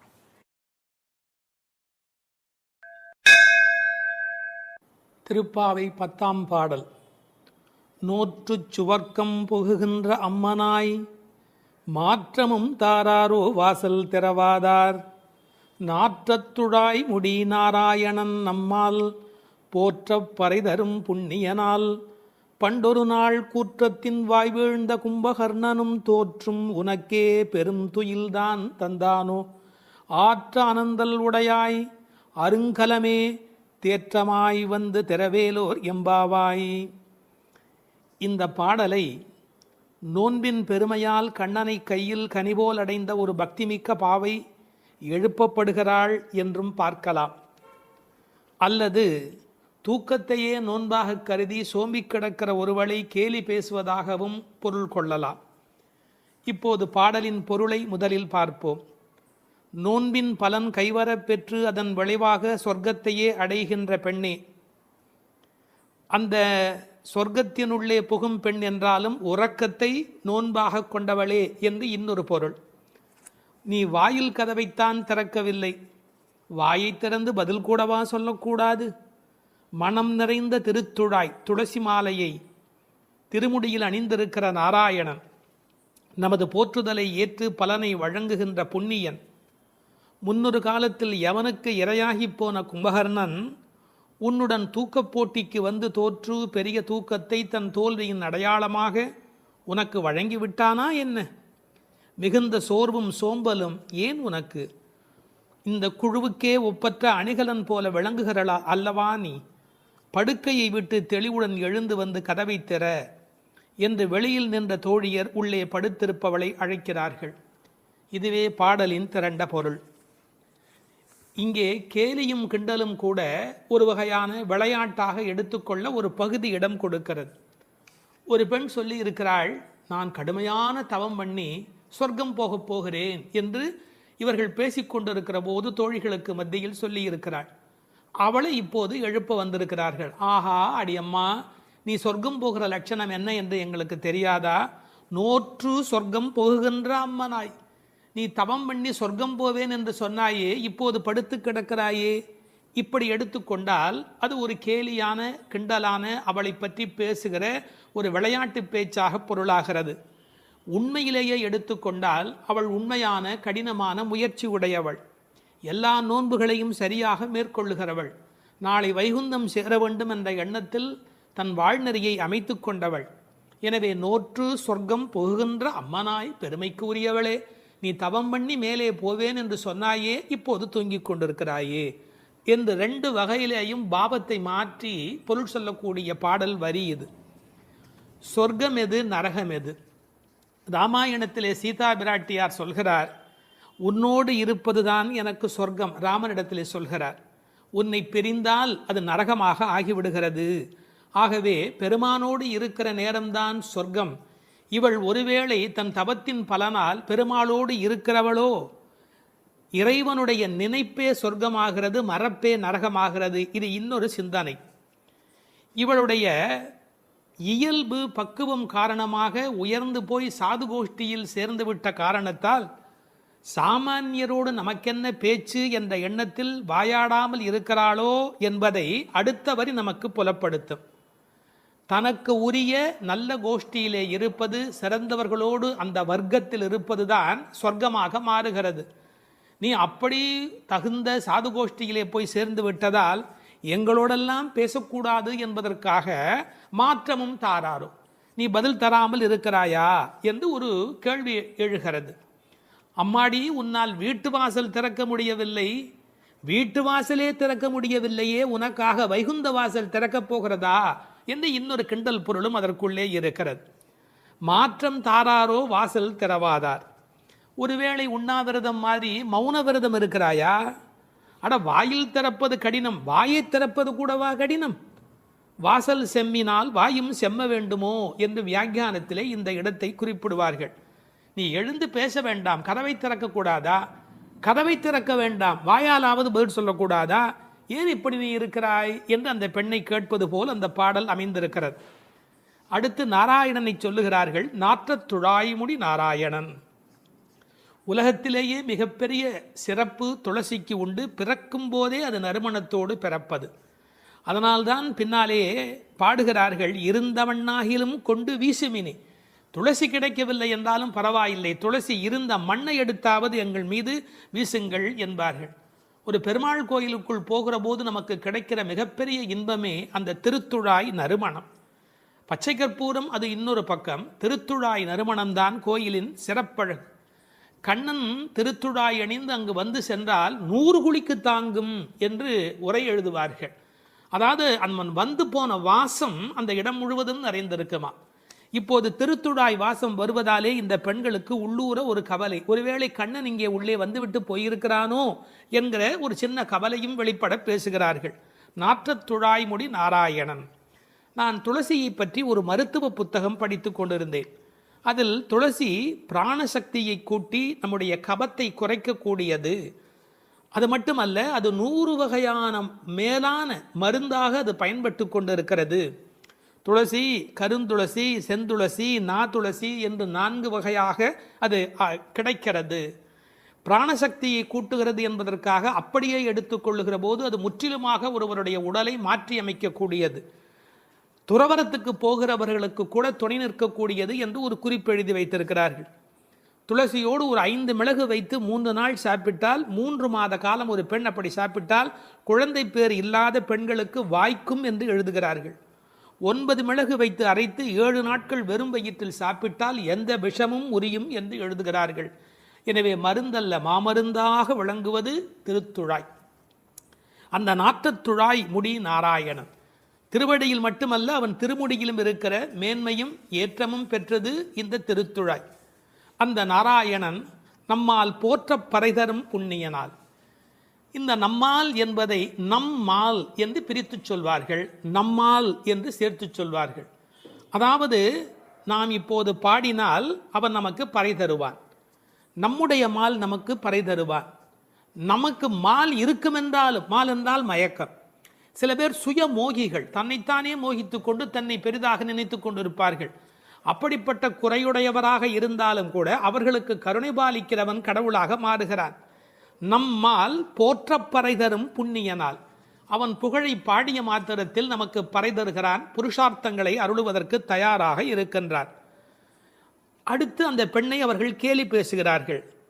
அப்படிப்பட்டவனை நாங்கள் பாடுகிற போது கூட நீ தூங்கி கொண்டிருக்கிறாயே, இது என்ன நியாயம்? பண்டொரு நாள் கூற்றத்தின் வாய் வீழ்ந்த கும்பகர்ணனும். இந்த பண்டொரு நாள் என்பதற்கு நேரடியாக நீங்கள் பொழிப்புரை எழுதினால் முன்பு ஒரு நாள், அதாவது ராமாயணம் முன்னர் நடந்தது. அப்படி முன்பொரு நாள் நடந்த ராமாயண யுத்தத்தில் கும்பகர்ணன் தோற்று விழுந்தான். இது வெளிப்படையான பொருள். ஆனால் ஒரு நயம் இருக்கிறது. பண்டு ஒரு நாள், ராமாயண கதை படித்தவர்களுக்கு தெரியும், ராவணனை போன்றவர்கள் முதல் நாள் போருக்கு வருகிறார்கள், பின்னாலும் வருகிறார்கள். இந்திரஜித்தன் ஒரு நாள் வருகிறான், பிறகு இன்னொரு நாள் வருகிறான். ஆனால் கும்பகர்ணன் ஒரே ஒரு நாள் தான் போருக்கு வருகிறான், அன்றே மாண்டு போய் விடுகிறான். இந்த மிகப்பெரிய வரலாற்று குறிப்பை பண்டொரு நாள் கூற்றத்தின் வாய்வீழ்ந்த கும்பகர்ணன் என்று குறிக்கிறாள். கூற்றத்தின் வாய்வீழ்ந்த கும்பகர்ணன் என்றால் யமனுடைய வாயில் வந்து விழுந்த கும்பகர்ணன். ராமன் கொன்றான் என்று பழி சொல்ல விருப்பமில்லை. ஒருவர் தண்ணீர் குடிப்பதற்கு ஏரி வெட்டி வைக்கிறார், அதில் வந்து ஒருவர் விழுந்து விட்டால் அது ஏரி வெட்டி அவருடைய தவறா? அது மாதிரி தயரதன் பெற்ற மரகத மணித்தடம் ஸ்ரீராமன், அதில் வந்து விழுந்து இறந்தவன் கூற்றத்தின் வாய்வீழ்ந்த கும்பகர்ணன் என்று நயம்பட பேசுகிறார். 6 மாதம் தூக்கமுடையவன் அவன் தோற்றும் உனக்கே பெருந்துயில்தான் தந்தானோ. தோற்றவர்கள் வெற்றி பெற்றவர்களுக்கு ஒரு பரிசு தர வேண்டும். அப்படி கும்பகர்ணன் தோற்றவன் இந்த தூக்கத்தை இவளுக்கு பரிசாக கொடுத்து விட்டு போயிருக்கிறான். கும்பகர்ணன் இவளோடு போட்டி போட்ட போது இவள் வெற்றி பெற்று விட்டாளாம். அந்த கேலி பேசுகிறார்கள், தோற்றும் உனக்கே பெரும் தொழில்தான் தந்தானோ. சோம்பல் எல்லா நோய்களுக்கும் மகப்பேறு மருத்துவ மறை. ஆங்கிலத்திலே என்தூசியாசம் என்று ஒரு வார்த்தை சொல்கிறார்கள். அதை பற்றி ஆழமான பொருள் சொல்லுகிறவர்கள், என்தூசியாசம் என்றால் உற்சாகம் என்று மட்டும் பொருள் அல்ல, இறைமையில் நிறைந்தவர் என்று ஒரு பொருள் கொள்ளுகிறார்கள். எனவே சோம்பல் இறைநிலைக்கு எதிரானது, உயிர்ப்பு இறைநிலைக்கு அடையாளமானது. நீ இப்படி கும்பகர்ணனை போல் தூக்கத்தில் இருக்கிறாயே, நீ அனந்த நிலையில் இருக்கிறார், அதாவது தூக்கமும் இல்லை விழிப்பும் இல்லை, அந்த நிலையில் இருக்கிறாய், ஆற்ற அனந்தல் உடையாய். ஆனால் நீ யார்? எங்களுக்கு அரும் கலை. நீ வந்தால் எங்கள் கோஷ்டிக்கே பெருமை, எங்கள் கோஷ்டியே ஒளி வீசக்கூடியது, எங்களுக்கு நல்ல அணிகலன் நீ. தேற்றமாய் வந்து திரவேலோர் எம்பாவாய். தேற்றமாய் என்றால் படுத்த நிலையிலேயே அப்படியே எழுந்து வெளியிலே வந்து விடாதே. அதுக்கு ஒரு உரை சொல்வார்கள், வால்மீகத்தில் இலக்குவனை பார்க்க தாரை வந்த மாதிரி வந்து விடாதே, நீ உன்னை அழகுபடுத்தி கொண்டு திருத்தமாக வர வேண்டும் என்ற குறிப்பை அருங்கலமே தேற்றமாய் வந்து திரவேல் என்று பாடுகிறார்கள். 9வது பாடல். தூமணி மாடத்து சுற்றும் விளக்கெரிய தூபம் கமழ துயிலடை மேல் கண் வளரும் மாமன் மகளே, மணிக்கதவும் தாழ்த்திரவாய் மாமீர் அவளை எழுப்பீரோ, உன்மகள்தான் ஊமையோ அன்றிச் செவிடோ அனந்தலோ ஏமப் பெருந்துயில் மந்திரப்பட்டாளோ, மாமாயன் மாதவன் வைகுந்தன் என்றென்று நாமும் பலவும் நவின்றேலோர் எம்பாவாய். அப்பழுக்கற்ற தூய்மையான பரிசுத்தமான மாட மாளிகைகளைச் சுற்றிலும் 4 பக்கங்களிலும் விளக்குகள் ஒளிவிட்டு பிரகாசித்து எரிந்து கொண்டிருக்கவும், அம்மாளிகையைச் சுற்றிலும் அகில் சந்தனம் போன்ற வாசனைப் பொருள்களின் நறுமணம் எங்கும் கமழவும், நல்ல பஞ்சடைத்த மெத்தையில் கண்ணுறக்கம் கொள்ளும் எங்கள் மாமன் மகளே, மாணிக்கங்கள் பதிக்கப் பெற்ற உன் வீட்டு கதவின் தாழ்பாளை திறக்க மாட்டாயா? திறந்து விரைவில் வந்து எங்களுடன் சேர்ந்து கொள்ள மாட்டாயா? மாமிகளே, நீங்களாவது அவளை எழுப்பிவிட மாட்டீர்களா? விடிந்து எவ்வளவு நேரமாகிவிட்டது, நாங்கள் இவ்வளவு நேரம் அவளை அழைத்து கொண்டிருக்கிறோமே, அவளுக்கு என்ன ஆயிற்று? ஒரு வார்த்தை கூட பதில் கூற மாட்டேன் என்கிறாளே, அவள் என்ன பேசும் திறனற்ற ஊமையா? அல்லது நாங்கள் அழைப்பது அவளுக்கு கேட்கவில்லையா, காது கேட்கவில்லையா? அல்லது ஆழ்ந்த பேருறக்கத்தில் படுத்து கிடக்கிறாளா? அல்லது யாரேனும் கட்டுப்படுத்தி அவளை பெருந்துயில் கொள்ளுமாறு செய்து விட்டார்களா? அல்லது ஏதேனும் மந்திரம் மாயம் செய்திருக்கிறார்களா? அதன் வசம் கட்டுப்பட்டு இப்படி பேருறக்கம் கொண்டு கிடக்கிறாளே, நாங்கள் அந்த மாமாய செயல்களில் வல்லவனும் மிகுந்த தவமுடைய இலக்குமியின் கணவனும் வைகுண்டத்திற்கு அதிபதியுமான நாராயணன் பெயரை திரும்ப திரும்பச் சொல்லி பக்தி பரவசத்தில் ஈடுபட்டு அவளை அழைக்கிறோமே, அவள் ஏன் இன்னும் எழுந்து வந்து கதவை திறந்து எங்களுடன் சேர்ந்து இறைவன் திருப்பெயரை சொல்லி வழிபட மாட்டேன் என்கிறாள்? நீங்களாவது கேட்டுச் சொல்லுங்களேன் என்கிறார்கள். இந்த பாடலின் திரண்ட பொருள் இது. தூமணி மாடத்து சுற்றும் விளக்கெரிய. விளக்கு எரிப்பதற்கே நிறைய செல்வம் இருக்க வேண்டும். இது சீர்மல்கும் ஆய்பாடி செல்வச் சிறுமியர்கள் வாழுகிற இடம். அந்த வீட்டினுடைய அமைப்பு எப்படி இருக்கிறது? தூய்மையான ரத்தின மணிகள் அப்படியே பதிந்து வைத்திருக்கிறார்கள். ஒரு குறிப்பு எழுதுகிறார்கள், அரசர்கள் அந்தப்புறத்திற்கு சிறந்த மணியை கொண்டு அற்புதமான கட்டடத்தை அமைப்பார்களாம். அங்கு வேண்டாம் என்று ஒதுக்கப்பட்ட கற்களை கொண்டுதான் அரண்மனையையே கட்டுவார்களாம். இது துவளில் மண்டபம், அது தூமணி மாடம் என்று அதற்கு ஒரு விளக்கம் சொல்கிறார்கள். ஆக இழைத்து இழைத்து தூய்மையான மணியினை கொண்டு வந்து கட்டியிருக்கிறார்கள். அது ரத்தின மணி. இந்த பெண் எழுந்திருந்திருக்க வேண்டும், எழுந்திருக்கவில்லை. ஒரு வித்தியாசம் இருக்கிறது. ஒரு குடும்பம் விழிப்பதற்கு முன்பு விழிக்க வேண்டியவள் அந்த வீட்டில் இருக்கிற பெண். ஏனென்றால் ஆண் எழுந்தால் அவனை மட்டும்தான் சுத்தம் செய்து கொள்கிறான், பெண் எழுந்தால் அந்த வீடே சுத்தமாகிறது என்று ஒரு பொன்மொழி சொல்வார்கள். எனவே ஒரு பெண்ணாகி இருக்கிறவள் இப்படி உறங்கிக் கொண்டிருக்கலாமா? தூமணி மாடத்து சுற்றும் விளக்கெரிய. 4 புறங்களிலும் நல்ல விளக்கு எரிந்து கொண்டிருக்கிறது. அது மட்டுமல்ல, அகில் சந்தனம் போன்ற நறுமண புகை வீசுகிறது. தூபம் கமழ, செல்வச் செழிப்பு. துயிலணை மேல் கண் வளரும். அது தூங்குவதற்காகவே அமைக்கப்பட்டிருக்கிற ஒரு பெரிய மெத்தை. அதாவது அந்த மெத்தையை பார்த்தாலேயே வா வா வா வந்து படு என்று அழைப்பதை போல 5 விதமான சிறப்புகள் அமைந்திருக்கக்கூடிய பஞ்சனை அது. அதில் அழகு இருக்கிறது, மென்மை இருக்கிறது, குளிர்ச்சி இருக்கிறது, சுகம் இருக்கிறது. அப்படிப்பட்ட அருமையான அந்த பஞ்சனையின் மீது அவள் படுத்திருக்கிறாள். தமிழிலே தூங்குகிறார்கள் என்று சொல்ல மாட்டார்கள், கண்வளராய் என்று சொல்வார்கள், மங்களம் கருதி. ஏன்னால் தூங்கிவிட்டார் என்றால் அமங்கலமாகிவிடுமே என்பதற்காக கண்வளராய் என்று சொல்லை பயன்படுத்துவது வழக்கம். சின்ன வயதிலிருந்து குழந்தை கண் வளருது என்று ஒரு வார்த்தை சொல்வார்கள். அதில் ஒரு விஞ்ஞான குறிப்பே இருக்கிறது. உண்மையிலேயே கர்ப்பத்தில் குழந்தை தூங்குவதால் தான் வளருகிறது. அது ஒரு 10 மாத காலம் தாயின் கர்ப்பத்தில் கண் திறக்காது. கண் திறந்து விட்டால் ஊமை, அது விதவிதமான குறைபாடு உடைய ஊனமான குழந்தையா வந்து பிறக்கும் என்று விஞ்ஞான குறிப்பு இருக்கிறது.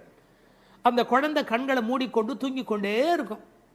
அதில் என்ன ஆச்சரியம் என்று கேட்டால், அப்போதான் அது வளருகிறது. ஒரு புள்ளியிலிருந்து ஒரு குழந்தையாக முழுமையாக வளருகிறது. அந்த கண் வளருதல் என்பதிலே தூங்கும் போது வளர்ச்சி நிகழ்கிறது என்கின்ற ஒரு குறிப்பு இருக்கிறது. மனிதனுக்கு கூட தூக்கம் அவசியம். ஏன்னா உடம்பில் இருக்கிற செல்கள் தங்களை புதுப்பித்துக் கொள்வதற்கு மனிதன் தூங்க வேண்டியிருக்கிறது. அடுத்து உறவு சொல்லி அழைக்கிறாள், மாமன் மகளே. இவள் அந்தணகுல பெண் என்றாலும் ஆயர் குலமகளாக ஆகும் விருப்பத்தின் காரணமாக ஒரு சம்பந்தத்தை ஏற்படுத்தி கொள்கிறாளாம். இதை உரையாசிரியர்கள் எழுதும்போது ஒரு அழகான வாக்கியமாக குறிப்பிடுகிறார்கள். திருவாய்ப்பாடியிலே ஒரு பிரகிருதி சம்பந்தம் தனக்கு உஜ்ஜீவன ஹேதுவாக ஆண்டாள் ஆசைப்பட்டபடி, அழகிய மணவாள பெருமாள் நாயனாருடைய வியாக்கியானத்திலே திருவாய்ப்பாடியிலே ஒரு பிரகிருதி சம்பந்தம் தனக்கு உஜ்ஜீவன ஹேதுவாக ஆண்டாள் ஆசைப்பட்டபடி மாமன் மகளே என்று உறவு சொல்லி அவள் அழைக்கிறாள். மணிக்கதவம் தாழ்த்திரவாய், அது உள்ளிருப்பது வெளியே தெரியும்படி அமைக்கப்பட்டிருக்கிற ஒரு வீடு. அவள் எப்படி தூங்குகிறாள் என்பது கூட வெளியே தெரிகிறது. அந்த கட்டில், அந்த மெத்தை, அந்த விளக்கு எரிகிறது. இந்த பாடலே மிக ரசமான ஒரு பாடல். திருப்பாவையில் 30 பாட்டு அழகு என்று சொன்னால் இந்த பாட்டுக்கு என்று தனியான ஒரு ரசனை உலகத்தில் தனியான ஒரு கூட்டமே உண்டு. மணிக்கதவம் தாழ்த்திரவாய், நீ வந்து திற. ஏன்னா எழுந்து வந்து திறக்கிற போது நாங்களா திறந்து கொண்டு உள்ளே வந்தால் அது மரியாதையாக இருக்காது ஒரு வீட்டுக்குள்ளே. நீ வந்து திற. ஆனால் அவள் அசைவதாக தெரியவில்லை. அவளுடைய அம்மா எழுந்து விட்டாள். அவள் மற்ற வேலைகள் பார்த்து கொண்டிருக்கிறாள். அதனால உறவு சொல்லி அவளை அழைக்கிறார்கள். மாமீர், அவளை எழுப்பீரோ? நீங்கள் அவளை எழுப்பிவிடக்கூடாதா? அப்படி தூங்கி கொண்டிருக்கிறாளே. உன் மகள்தான் தன்னுடைய தோழியினுடைய தாயை பார்த்து சொல்கிறாள், உன் மகள்தான் ஊமையோ அன்றி செவிடோ. என்ன பொருள் தெரியுமா? பேச்சு வராதவர்கள் என்று பொருள் அல்ல. ஊமை என்ற சொல்லுக்கு இறை நாமம் சொல்லாதவர் என்று பொருள் என்று எழுதுகிறார். இறைவனுடைய நாமத்தை சொல்ல வேண்டிய சந்தர்ப்பத்தில் சொல்லவில்லை என்றால் பிறகு நாக்கிருந்து என்ன பையன்? பேசாத நாளெல்லாம் பிறவா நாளே என்பார்கள் அல்லவா. உண்ணா நாள் என்பது இந்த உலகத்தில் சாப்பிடாத நாள் அல்ல, உன்னை வணங்காத நாள் தான் உண்மையிலேயே உண்ணா நாள் என்று குறிப்பிடுவார்கள். ஊமையோ அன்றி செவிடோ. ஏன்னா இறைவன் புகழ் கேளாத செவியென்ன செவியே என்று சிலப்பதிகாரம் பேசும். இந்த பெருமானுடைய புகழை நாங்கள் சொல்லுகிறோம், அவள் காதிருந்தும் கேட்கவில்லையே. நேற்று வரை நன்றாக பேசினாளே, இன்று என்ன ஊமையாகி விட்டாளா? அழைப்பு அவள் காதில் போய் விழவில்லையா? அல்லது இரண்டுமே அவளுக்கு இணைந்து விட்டதா? சோம்பல் வயப்பட்டாளா? யாரேனும் மந்திரம் மாயம் செய்து விட்டார்களா? என்ன நடந்து விட்டது? ஊமையோ அன்றி செவிடோ. மாமாயன் மாதவன் வைகுந்தன் என்றென்று நாமும் பலவும் நவின்றேலோர் எம்பாவாய். ஏன்னா மந்திர துயில் பட்டாளே. இப்படி அவள் பிடிவாதமான ஒரு தூக்கத்தில் போய் மாட்டிக்கொண்டு இருக்கிறாளே. நாங்கள் அழைக்கிறோம். எதை சொல்லி அழைக்கிறோம்? மாமாயன், மகா மாயையில் வல்லவனாகிய பெருமான். மாதவன் நம்முடைய சாதாரண தவம் அல்ல, எல்லா தவங்களுக்கும் அப்பாற்பட்ட பெரும்பொருள். அந்த தவத்தால் அடைய வேண்டியவன் கருணையினால் தானாகவே நம்மிடத்தில் வருவதால் அவன் மாதவன். வைகுந்தத்தில் இருக்கிறவன் என்றாலும் கருணை காரணமாக ஒவ்வொரு கோயிலிலும் அர்ச்சாவதாரத்தில் எழுந்தருளி இருக்கின்றவன். வைகுண்டபதி என்றாலும் இந்த பூமிக்கு கிடைக்கிறவன். வைகுந்தன் என்றென்று நாமும் பலவும் நவின்று. உண்மையிலேயே திருப்பாவையினுடைய நோக்கமே இறைவனுடைய நாமத்தை பல வகையில் சொல்வது. இறைவனுடைய நாமத்துக்கு மிகுந்த சக்தி அதிகம். கட்டிப்பொன் போலே அவன், பணிப்பொன் போலே திருநாமம் என்று உரை எழுதுவார்கள். அதாவது தங்கத்தில் ஒரு பெரிய கட்டி இருந்தால் கூட அதை வைத்துக்கொண்டு என்ன பண்ணுவது? ஆனால் பணிக்கப்பட்ட பொன், வளைக்கப்பட்ட பொன்னாக இருந்தால் அது பல சமயத்தில் ஆபத்துக்கு உதவும். ஒரு மோதிரமாக இருந்தால் அடகு கடையில் வைத்து கூட ஒரு ஆபத்திலேருந்து வெளியில் வரலாம். இறைவன் வைகுந்தத்திலே இருக்கிறான் என்று சொன்னால் கட்டிப்பொன் போலே, ஆனால் பணிப்பொன் போலே அவனுடைய திருநாமம், நாமம் பலவும். இன்னும் கூட நிறைய விளக்கங்கள் சொல்வார்கள். இறைவனுடைய நாமம் இறைவனை விட செல்வாக்கு உடையது என்று. ஒரு வங்கிக்கு போகிறோம், செக்கில் கையெழுத்து போட்டு கொடுத்தா நம்ம கையெழுத்துக்கு தான் அதிக பலம் இருக்குமே ஒழிய நாமே போய் நின்று கொண்டு பணம் கொடுன்னு கேட்டால் கூட கொடுக்கறதுக்கு யோசிப்பா. எப்படி கொடுப்பார்கள்? கையெழுத்துக்கு அவ்வளோ பெரிய சக்தி இருக்கிறது. அதுபோல் நாமும் இறைவனை காட்டிலும் வலிமை உடையது என்று ஒரு குறிப்பு சொல்வார்கள். ஒரு சின்ன வரலாறு. காஞ்சி மகா சுவாமிகள் உடல்நல குறைவு மாதிரி ஜுரத்தில் இருக்கிறார்கள். மருத்துவர் வர சொன்னார்கள். அவர் உடனே மருந்தெல்லாம் கொடுக்க வேண்டி இருக்குமோ என்ற எண்ணத்தில் அவர் வந்தார். உன்னை யார் இப்படிலாம் வர சொன்னா?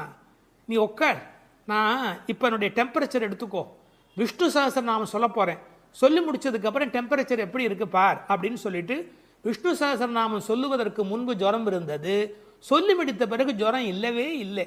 உன்னை எதுக்கு தெரியுமா கூப்பிட்டேன்? மருந்து கொடுத்து தான் இதை காப்பாற்றணுங்கிறது இல்லை, விஷ்ணு சஹஸ்ரநாமம் சொன்னாலேயே ஜுரம் போயிடும்னு தெரிஞ்சுக்கோ என்று ஒரு செய்தி சொன்னதாக ஒரு வரலாறு உண்டு. அவனுடைய நாமம் எல்லா நோய்களையும் போக்கக்கூடியது. அந்த நாமம் பலவும் நவின்றேலோர் எம்பாவாய். அந்த நாமங்களை நாம் வாய் திறந்து பாடுவோம் என்பதாக இந்த பாட்டு நிறைவு பெறுகிறது. 13வது பாடல். புள்ளின் வாய் கீண்டானே பொல்லா அரக்கனை கிள்ளிக் களைந்தானே, கீர்த்திமை பாடிப்போய் பிள்ளைகள் எல்லோரும் பாவை களம் புக்கார், வெள்ளி எழுந்து வியாழம் உறங்கிற்று புள்ளும் சிலம்பினகான், போதறிக் கண்ணினாய் குள்ளக் குளிரக் குடைந்து நீராடாதே பள்ளி கிடத்தியோ, பாவாய் நீ நன்னாளால் கள்ளம் தவிர்ந்து கலந்தேலோர் எம்பாவாய். கண்ணழகு படைத்த பெண் ஒருத்தியை இப்பாசுரத்தால் எழுப்புகிறார்கள். மலரில் உள்ள வண்டுகள் போன்று அழகிய கண்களை உடையவளே, கொக்கு வேடத்தில் வந்து வாயை பிளந்து கண்ணனை விழுங்க எண்ணிய பகாசுரனை அவன் வாயை கிழித்து அழித்த கண்ணபெருமான், கொடியவனான ராவணரது தலைகளை அறுத்து அழித்த ராமபிரான், அவர்களது வீர வரலாறுகளை பாடிக்கொண்டு இளம்பெண்கள் எல்லோரும் பாவை நோன்புக்குரிய இடத்திற்கு எப்போதோ சென்று விட்டனர். வானத்திலேயோ குரு என்கிற கோள் மறைந்து சுக்கிரன் உதயமாகிவிட்டான். பட்சிகள் வீதியெல்லாம் பறந்து சப்திக்கின்றன.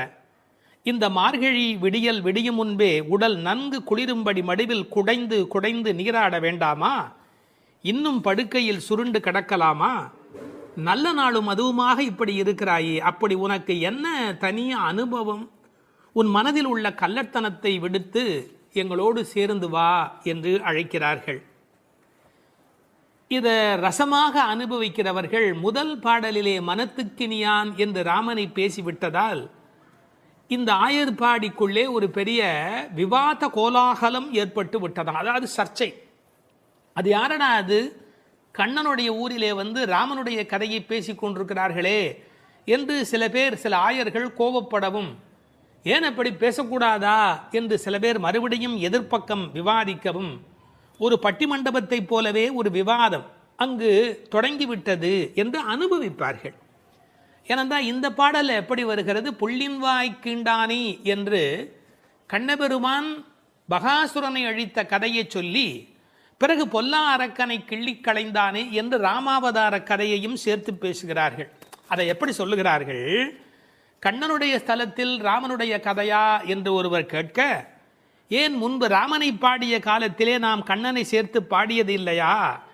அந்த காரணமாக வருக வருக வருக இங்கே வாமன நம்பி வருக, கரிய குடல் செவ்வவாய் முகத்து என் காகுத்த நம்பி வருக என்று ஆண்டாளே பாடியிருக்கிறாளே. எனவே ஆண்டாள் சிற்றில் சிதைத்தல் பாடுகிற காலத்தில் சீதவாய் அமுதம் உண்டாய் எங்கள் சிற்றில் சிதையேல் என்று பாடியிருக்கிறாளே. அந்த அனுபவத்தை எல்லாம் இங்கே குறிப்பிடுகிறார்கள்.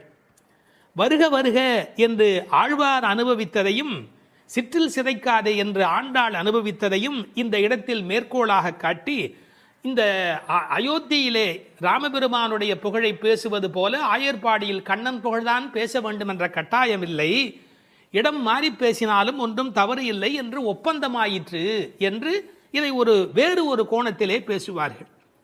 தீவிர பற்று உடையவர்கள் எப்போதும் இது போன்ற பிரச்சனைகளில் ஈடுபடுவது என்பது தவிர்க்க முடியாதது. புள்ளின் வாய் கீண்டானே பொல்லா அரக்கனை கிள்ளி களைந்தானே, பறவை வடிவத்திலே வந்தவனை அவன் அழித்தவன். பள்ளத்தில் மேயும் பறவை உருக்கொண்டு கள்ளாசுரன் வருவானை தான் கண்டு புள்ளிதுவென்று பொதுக்கோ வாய்க்கிண்டான், அப்படியே வாய்க்கிண்டிட்டான், அப்படியே கிழித்து எறிந்து விட்டான். அப்படி அழித்த வரலாற்றை சொன்னவர்கள் பொல்லா அரக்கனை கிள்ளி களைந்தானே என்று ராவணனை கொன்றதை பேசுகிறார்கள். இந்த எழுப்புகிற பெண்கள் இந்த பாடலை எல்லாம் கருத்தை எல்லாம் சொல்லி எழுப்புகிறார்கள். உரை கண்டவர்கள் கேட்டார்கள், பொல்லா அரக்கன் என்று ராவணனை குறிப்பிட்டால் நல்ல அரக்கன் உண்டோ? என்ன நயம் பாருங்கள். உண்டு, அரக்கர் குலத்தில் பிறந்தாலும் விபீஷணன் நல்ல அரக்கன், ராவணனோ பொல்லா அரக்கன். அவனோடு பெரிதாக போர் செய்தார் என்று சொல்ல முடியாதான், கிள்ளி களைந்தார். தமிழில் ஒரு பழக்கம் உண்டு, யாராவது ரொம்ப அலட்சியமாக நினைச்சா என்ன கிள்ளுக்கிறேன்னு நினைச்சுக்கிட்டியா என்று கேட்பார்கள். அப்படி ராவனுடைய தலைகளை ராமன் கிள்ளினானான், கிள்ளி களைந்தானே. அதுக்கு வேற ஒரு பொருள் உண்டு. தன்முனைப்பு உள்ளவர்கள் பரமாத்மாவால் அழிக்கப்படுவார்கள் என்கிற அந்த உணர்வு 10 தலை ஒருவருக்கு உண்டு என்ற கதையை அப்படியே எடுத்துக்கொள்வதை விட, பன்முகமாக ஆசை தலி விரித்து ஆடுகிற போது ஒருமுகமுடைய பரமாத்மா மனதை நாம் ஒருமுகப்படுத்தினால் நமக்கு உள்ளே இருக்கிற பன்முகம் அழிந்து போகும் என்று உருவகமாக எடுத்துக்கொண்டு அனுபவிப்பவர்களும் உண்டு. இப்படி ராவணனை அழித்த வரலாற்றை பேசி கீர்த்திமை பாடிப்போய் பிள்ளைகள் எல்லோரும் பாவை களம் புக்கார். இந்த நெல் பயிரிடுகிற இடத்துக்கு நெற்களம் என்று பெயர், அதுபோல் பாவையின் நோன்பு நோற்கிற இடத்துக்கு பாவைக்களம் என்று பெயர். யாருடைய புகழை பாடுகிறார்கள்? கீர்த்திமை பாடி, ராமன் கண்ணன் இருவருடைய புகழையும் பாடி, கீர்த்தி புகழை பாடி. பிள்ளைகள் எல்லோரும், சின்ன குழந்தைகளாகிய பெண் பிள்ளைகள் எல்லாரும் சேர்ந்து பாவைக்களம் புக்கார். அவங்கெல்லாம் நோன்பு நோக்கிற இடத்துக்கு போய்விட்டார்கள். நான் மட்டும் உனக்காக இங்கே நின்று கொண்டிருக்கிறேன், சீக்கிரம் வாடி என்பது போல் பேசுகிறார். இப்போது பொழுது விடிந்து விட்டது என்பதில் அடையாளம் ரொம்ப நுட்பமான ஒரு அடையாளம். வெள்ளி எழுந்து வியாழம் உறங்கிற்று. அதாவது வெள்ளிக்கிழமை தோன்றிவிட்டது, வியாழக்கிழமை முடிந்து விட்டது இல்லை. குரு ஹோரை போய்விட்டது, சுக்கிரஹோரை தொடங்கி விட்டது. அது இன்னொரு கோணம். வானியலை பற்றி நன்கு ஆய்வு செய்தவர்கள் ஒரு குறிப்பிட்ட காலத்திலே சுக்கிரனுடைய எழுச்சியும் வியாழனுடைய அந்த இறங்கு முகமும் ஒன்றாக நடக்கும் என்று குறிப்பிடுகிறார்கள். சுஜாதா அவர்கள் இதை வைத்துக்கொண்டு கிபி 885 என்று உறுதி செய்ய முடியும் என்று ஒரு கட்டுரையிலே எழுதியிருக்கிறார்கள். ஆனால் வேறு சிலரோ கிபி 8ஆம் நூற்றாண்டில் ஒரே ஒரு முறை மட்டும் அதிகாலை பொழுதில் சுக்கிரன் எழுவதும் குரு மறைவதும் ஒரே வேளையில் நிகழ்ந்துள்ளது. அது முழு நிலவு நாள், பௌர்ணமி. அந்த நாள் அப்படியே குறிப்பிடுகிறார்கள். அந்நாள் கிபி 731 டிசம்பர் 18 காலை 3:30 முதல் 4 மணி. இதனை அடி ஒற்றி ஆண்டாள் பிறந்தது கிபி 716 ஆடிப்பூரம் என்று கணக்கிட்டிருக்கிறார். பாருங்க எவ்வளவு அழகான ஒரு காலக்கணக்கு. வெள்ளி எழுந்து வியாழன் உறங்கிற்று.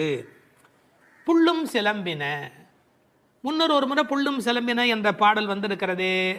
அதெல்லாம் கூட்டுக்குள்ளே. இப்போ வெளியில் பறவைகள் எல்லா இடங்களிலும் திரிந்து அவை இப்போது சப்தம் எழுப்பிக் கொண்டிருக்கின்றன.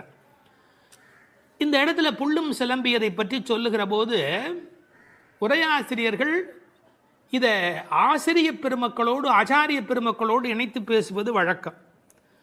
குயில் அதுபோல சில ஆச்சாரியர்கள், கொக்கு அதுபோல, அன்னம் போல, கருடன் போல என்று பறவையோடு அவர்கள் ஓமிக்கத்தக்கவர்கள். கண்டத்வனியிலே, அதாவது குரல் வளத்திலே அவர்கள் குயில் மாதிரி. ஏகாகிர சிந்தையில், எப்போதும் மனம் ஒருமுகமாக இருத்தலில் கொக்கு போல, கொக்கொக்கு கூம்பும் பருவத்து என்பார் திருவள்ளுவர். சாரத்தை கிரகித்துக் கொள்வதிலே அன்னபக்ஷி போல, அன்னத்தைப் போல. கைங்கரியம் என்ற தொண்டு செய்வதிலே கருட பட்சியைப் போல, பல்லடிமை திறத்தினாலே என்று பறவையை அப்படியே அடியார்களோடு ஒப்பிடுவதும் வழக்கம். போது அறி கண்ணினாய், போதுன்னு சொன்னால் முட்டு என்று பொருள். தமிழ் ஒரு அழகான மொழி. அரும்பு, முகை, முகிழ், மொட்டு, மலர். பாருங்க, மலருடைய பல நிலைக்கும் பேர் இருக்கு, இன்னும் கூட இருக்கு. அதாவது வெளியில் புறப்படுவது அரும்பு, கொஞ்சம் மேலே வந்தால் அது முகை, கொஞ்சம் அது இதழ் திறக்க ஆரம்பித்தா அது முகிழ், அது நல்ல விரிந்து விட்டால் தான் அதுக்கு மலர் அப்படின்னு பேர். ரெண்டுக்கும் நடுவில் இருக்க போது போதுன்னு பேர். அந்த போது அது போன்ற கண்களை உடையவள். அதில் வண்டு உட்கார்ந்திருப்பதை போன்ற கண். ஐயா, வெள்ளையாக கண்ணில் ஒரு பகுதி இருக்குது, கருப்பாக ஒரு பகுதி இருக்குது. அது வெள்ளையாக இருக்கிற மலர், அதன் மேலே கருப்பாக இருக்கிற வண்டு உட்கார்ந்திருக்கிற தன்மையினை போதறி கண்ணினாய் என்ற ஓமையாக குறிப்பிட்டார்கள். குளிக்கிறது எப்படி குளிக்கணுமா? குள்ள குளிர குடைந்து நீர் ஆடு. அப்படி ஆடாதே, பள்ளிக்கிடத்தியோ பாவாய் நீ. இந்த பெண்ணம்பெரிய அப்படிங்கிற ஒரு சொல்லாட்சி உண்டு. அதுபோல குள்ளக்குளிர என்ற வார்த்தையை பயன்படுத்தினார்கள். நல்லா முங்கி குளிக்க வேணும், குடைந்து நீராட வேண்டும். ஆற்றில், குளத்தில், கிணற்றில் இருந்து நீர் வளம் இருக்கிற இயற்கையை புதுப்பிக்கின்ற அந்த அழகான மழைக்கு பிறகு அந்த குளிக்கிற சுகத்தை இந்த வரியிலேயே கொண்டு வருகிறாள். குள்ளக்குளிர குடைந்து நீராடாதே பள்ளிக்கிடத்தியோ பாவாய் நீ நன்னாளால். எல்லா நாளுமே நல்ல நாள் தான். ஆனால் இன்றைக்கு கண்ணனுக்கு நாம் பார்க்க போகிற நாள், ஊருக்கு நலம் செய்கிற நாள், உனக்கு நன்மையான நாள். அப்படி இருக்கும்போது நீ படுத்து கிடக்கிறாயே, பள்ளி அறையிலேயே படுத்து கிடப்பவருக்கு பள்ளி கொண்ட பெருமாளை பார்க்கிற பாக்கியம் கிடைக்குமா?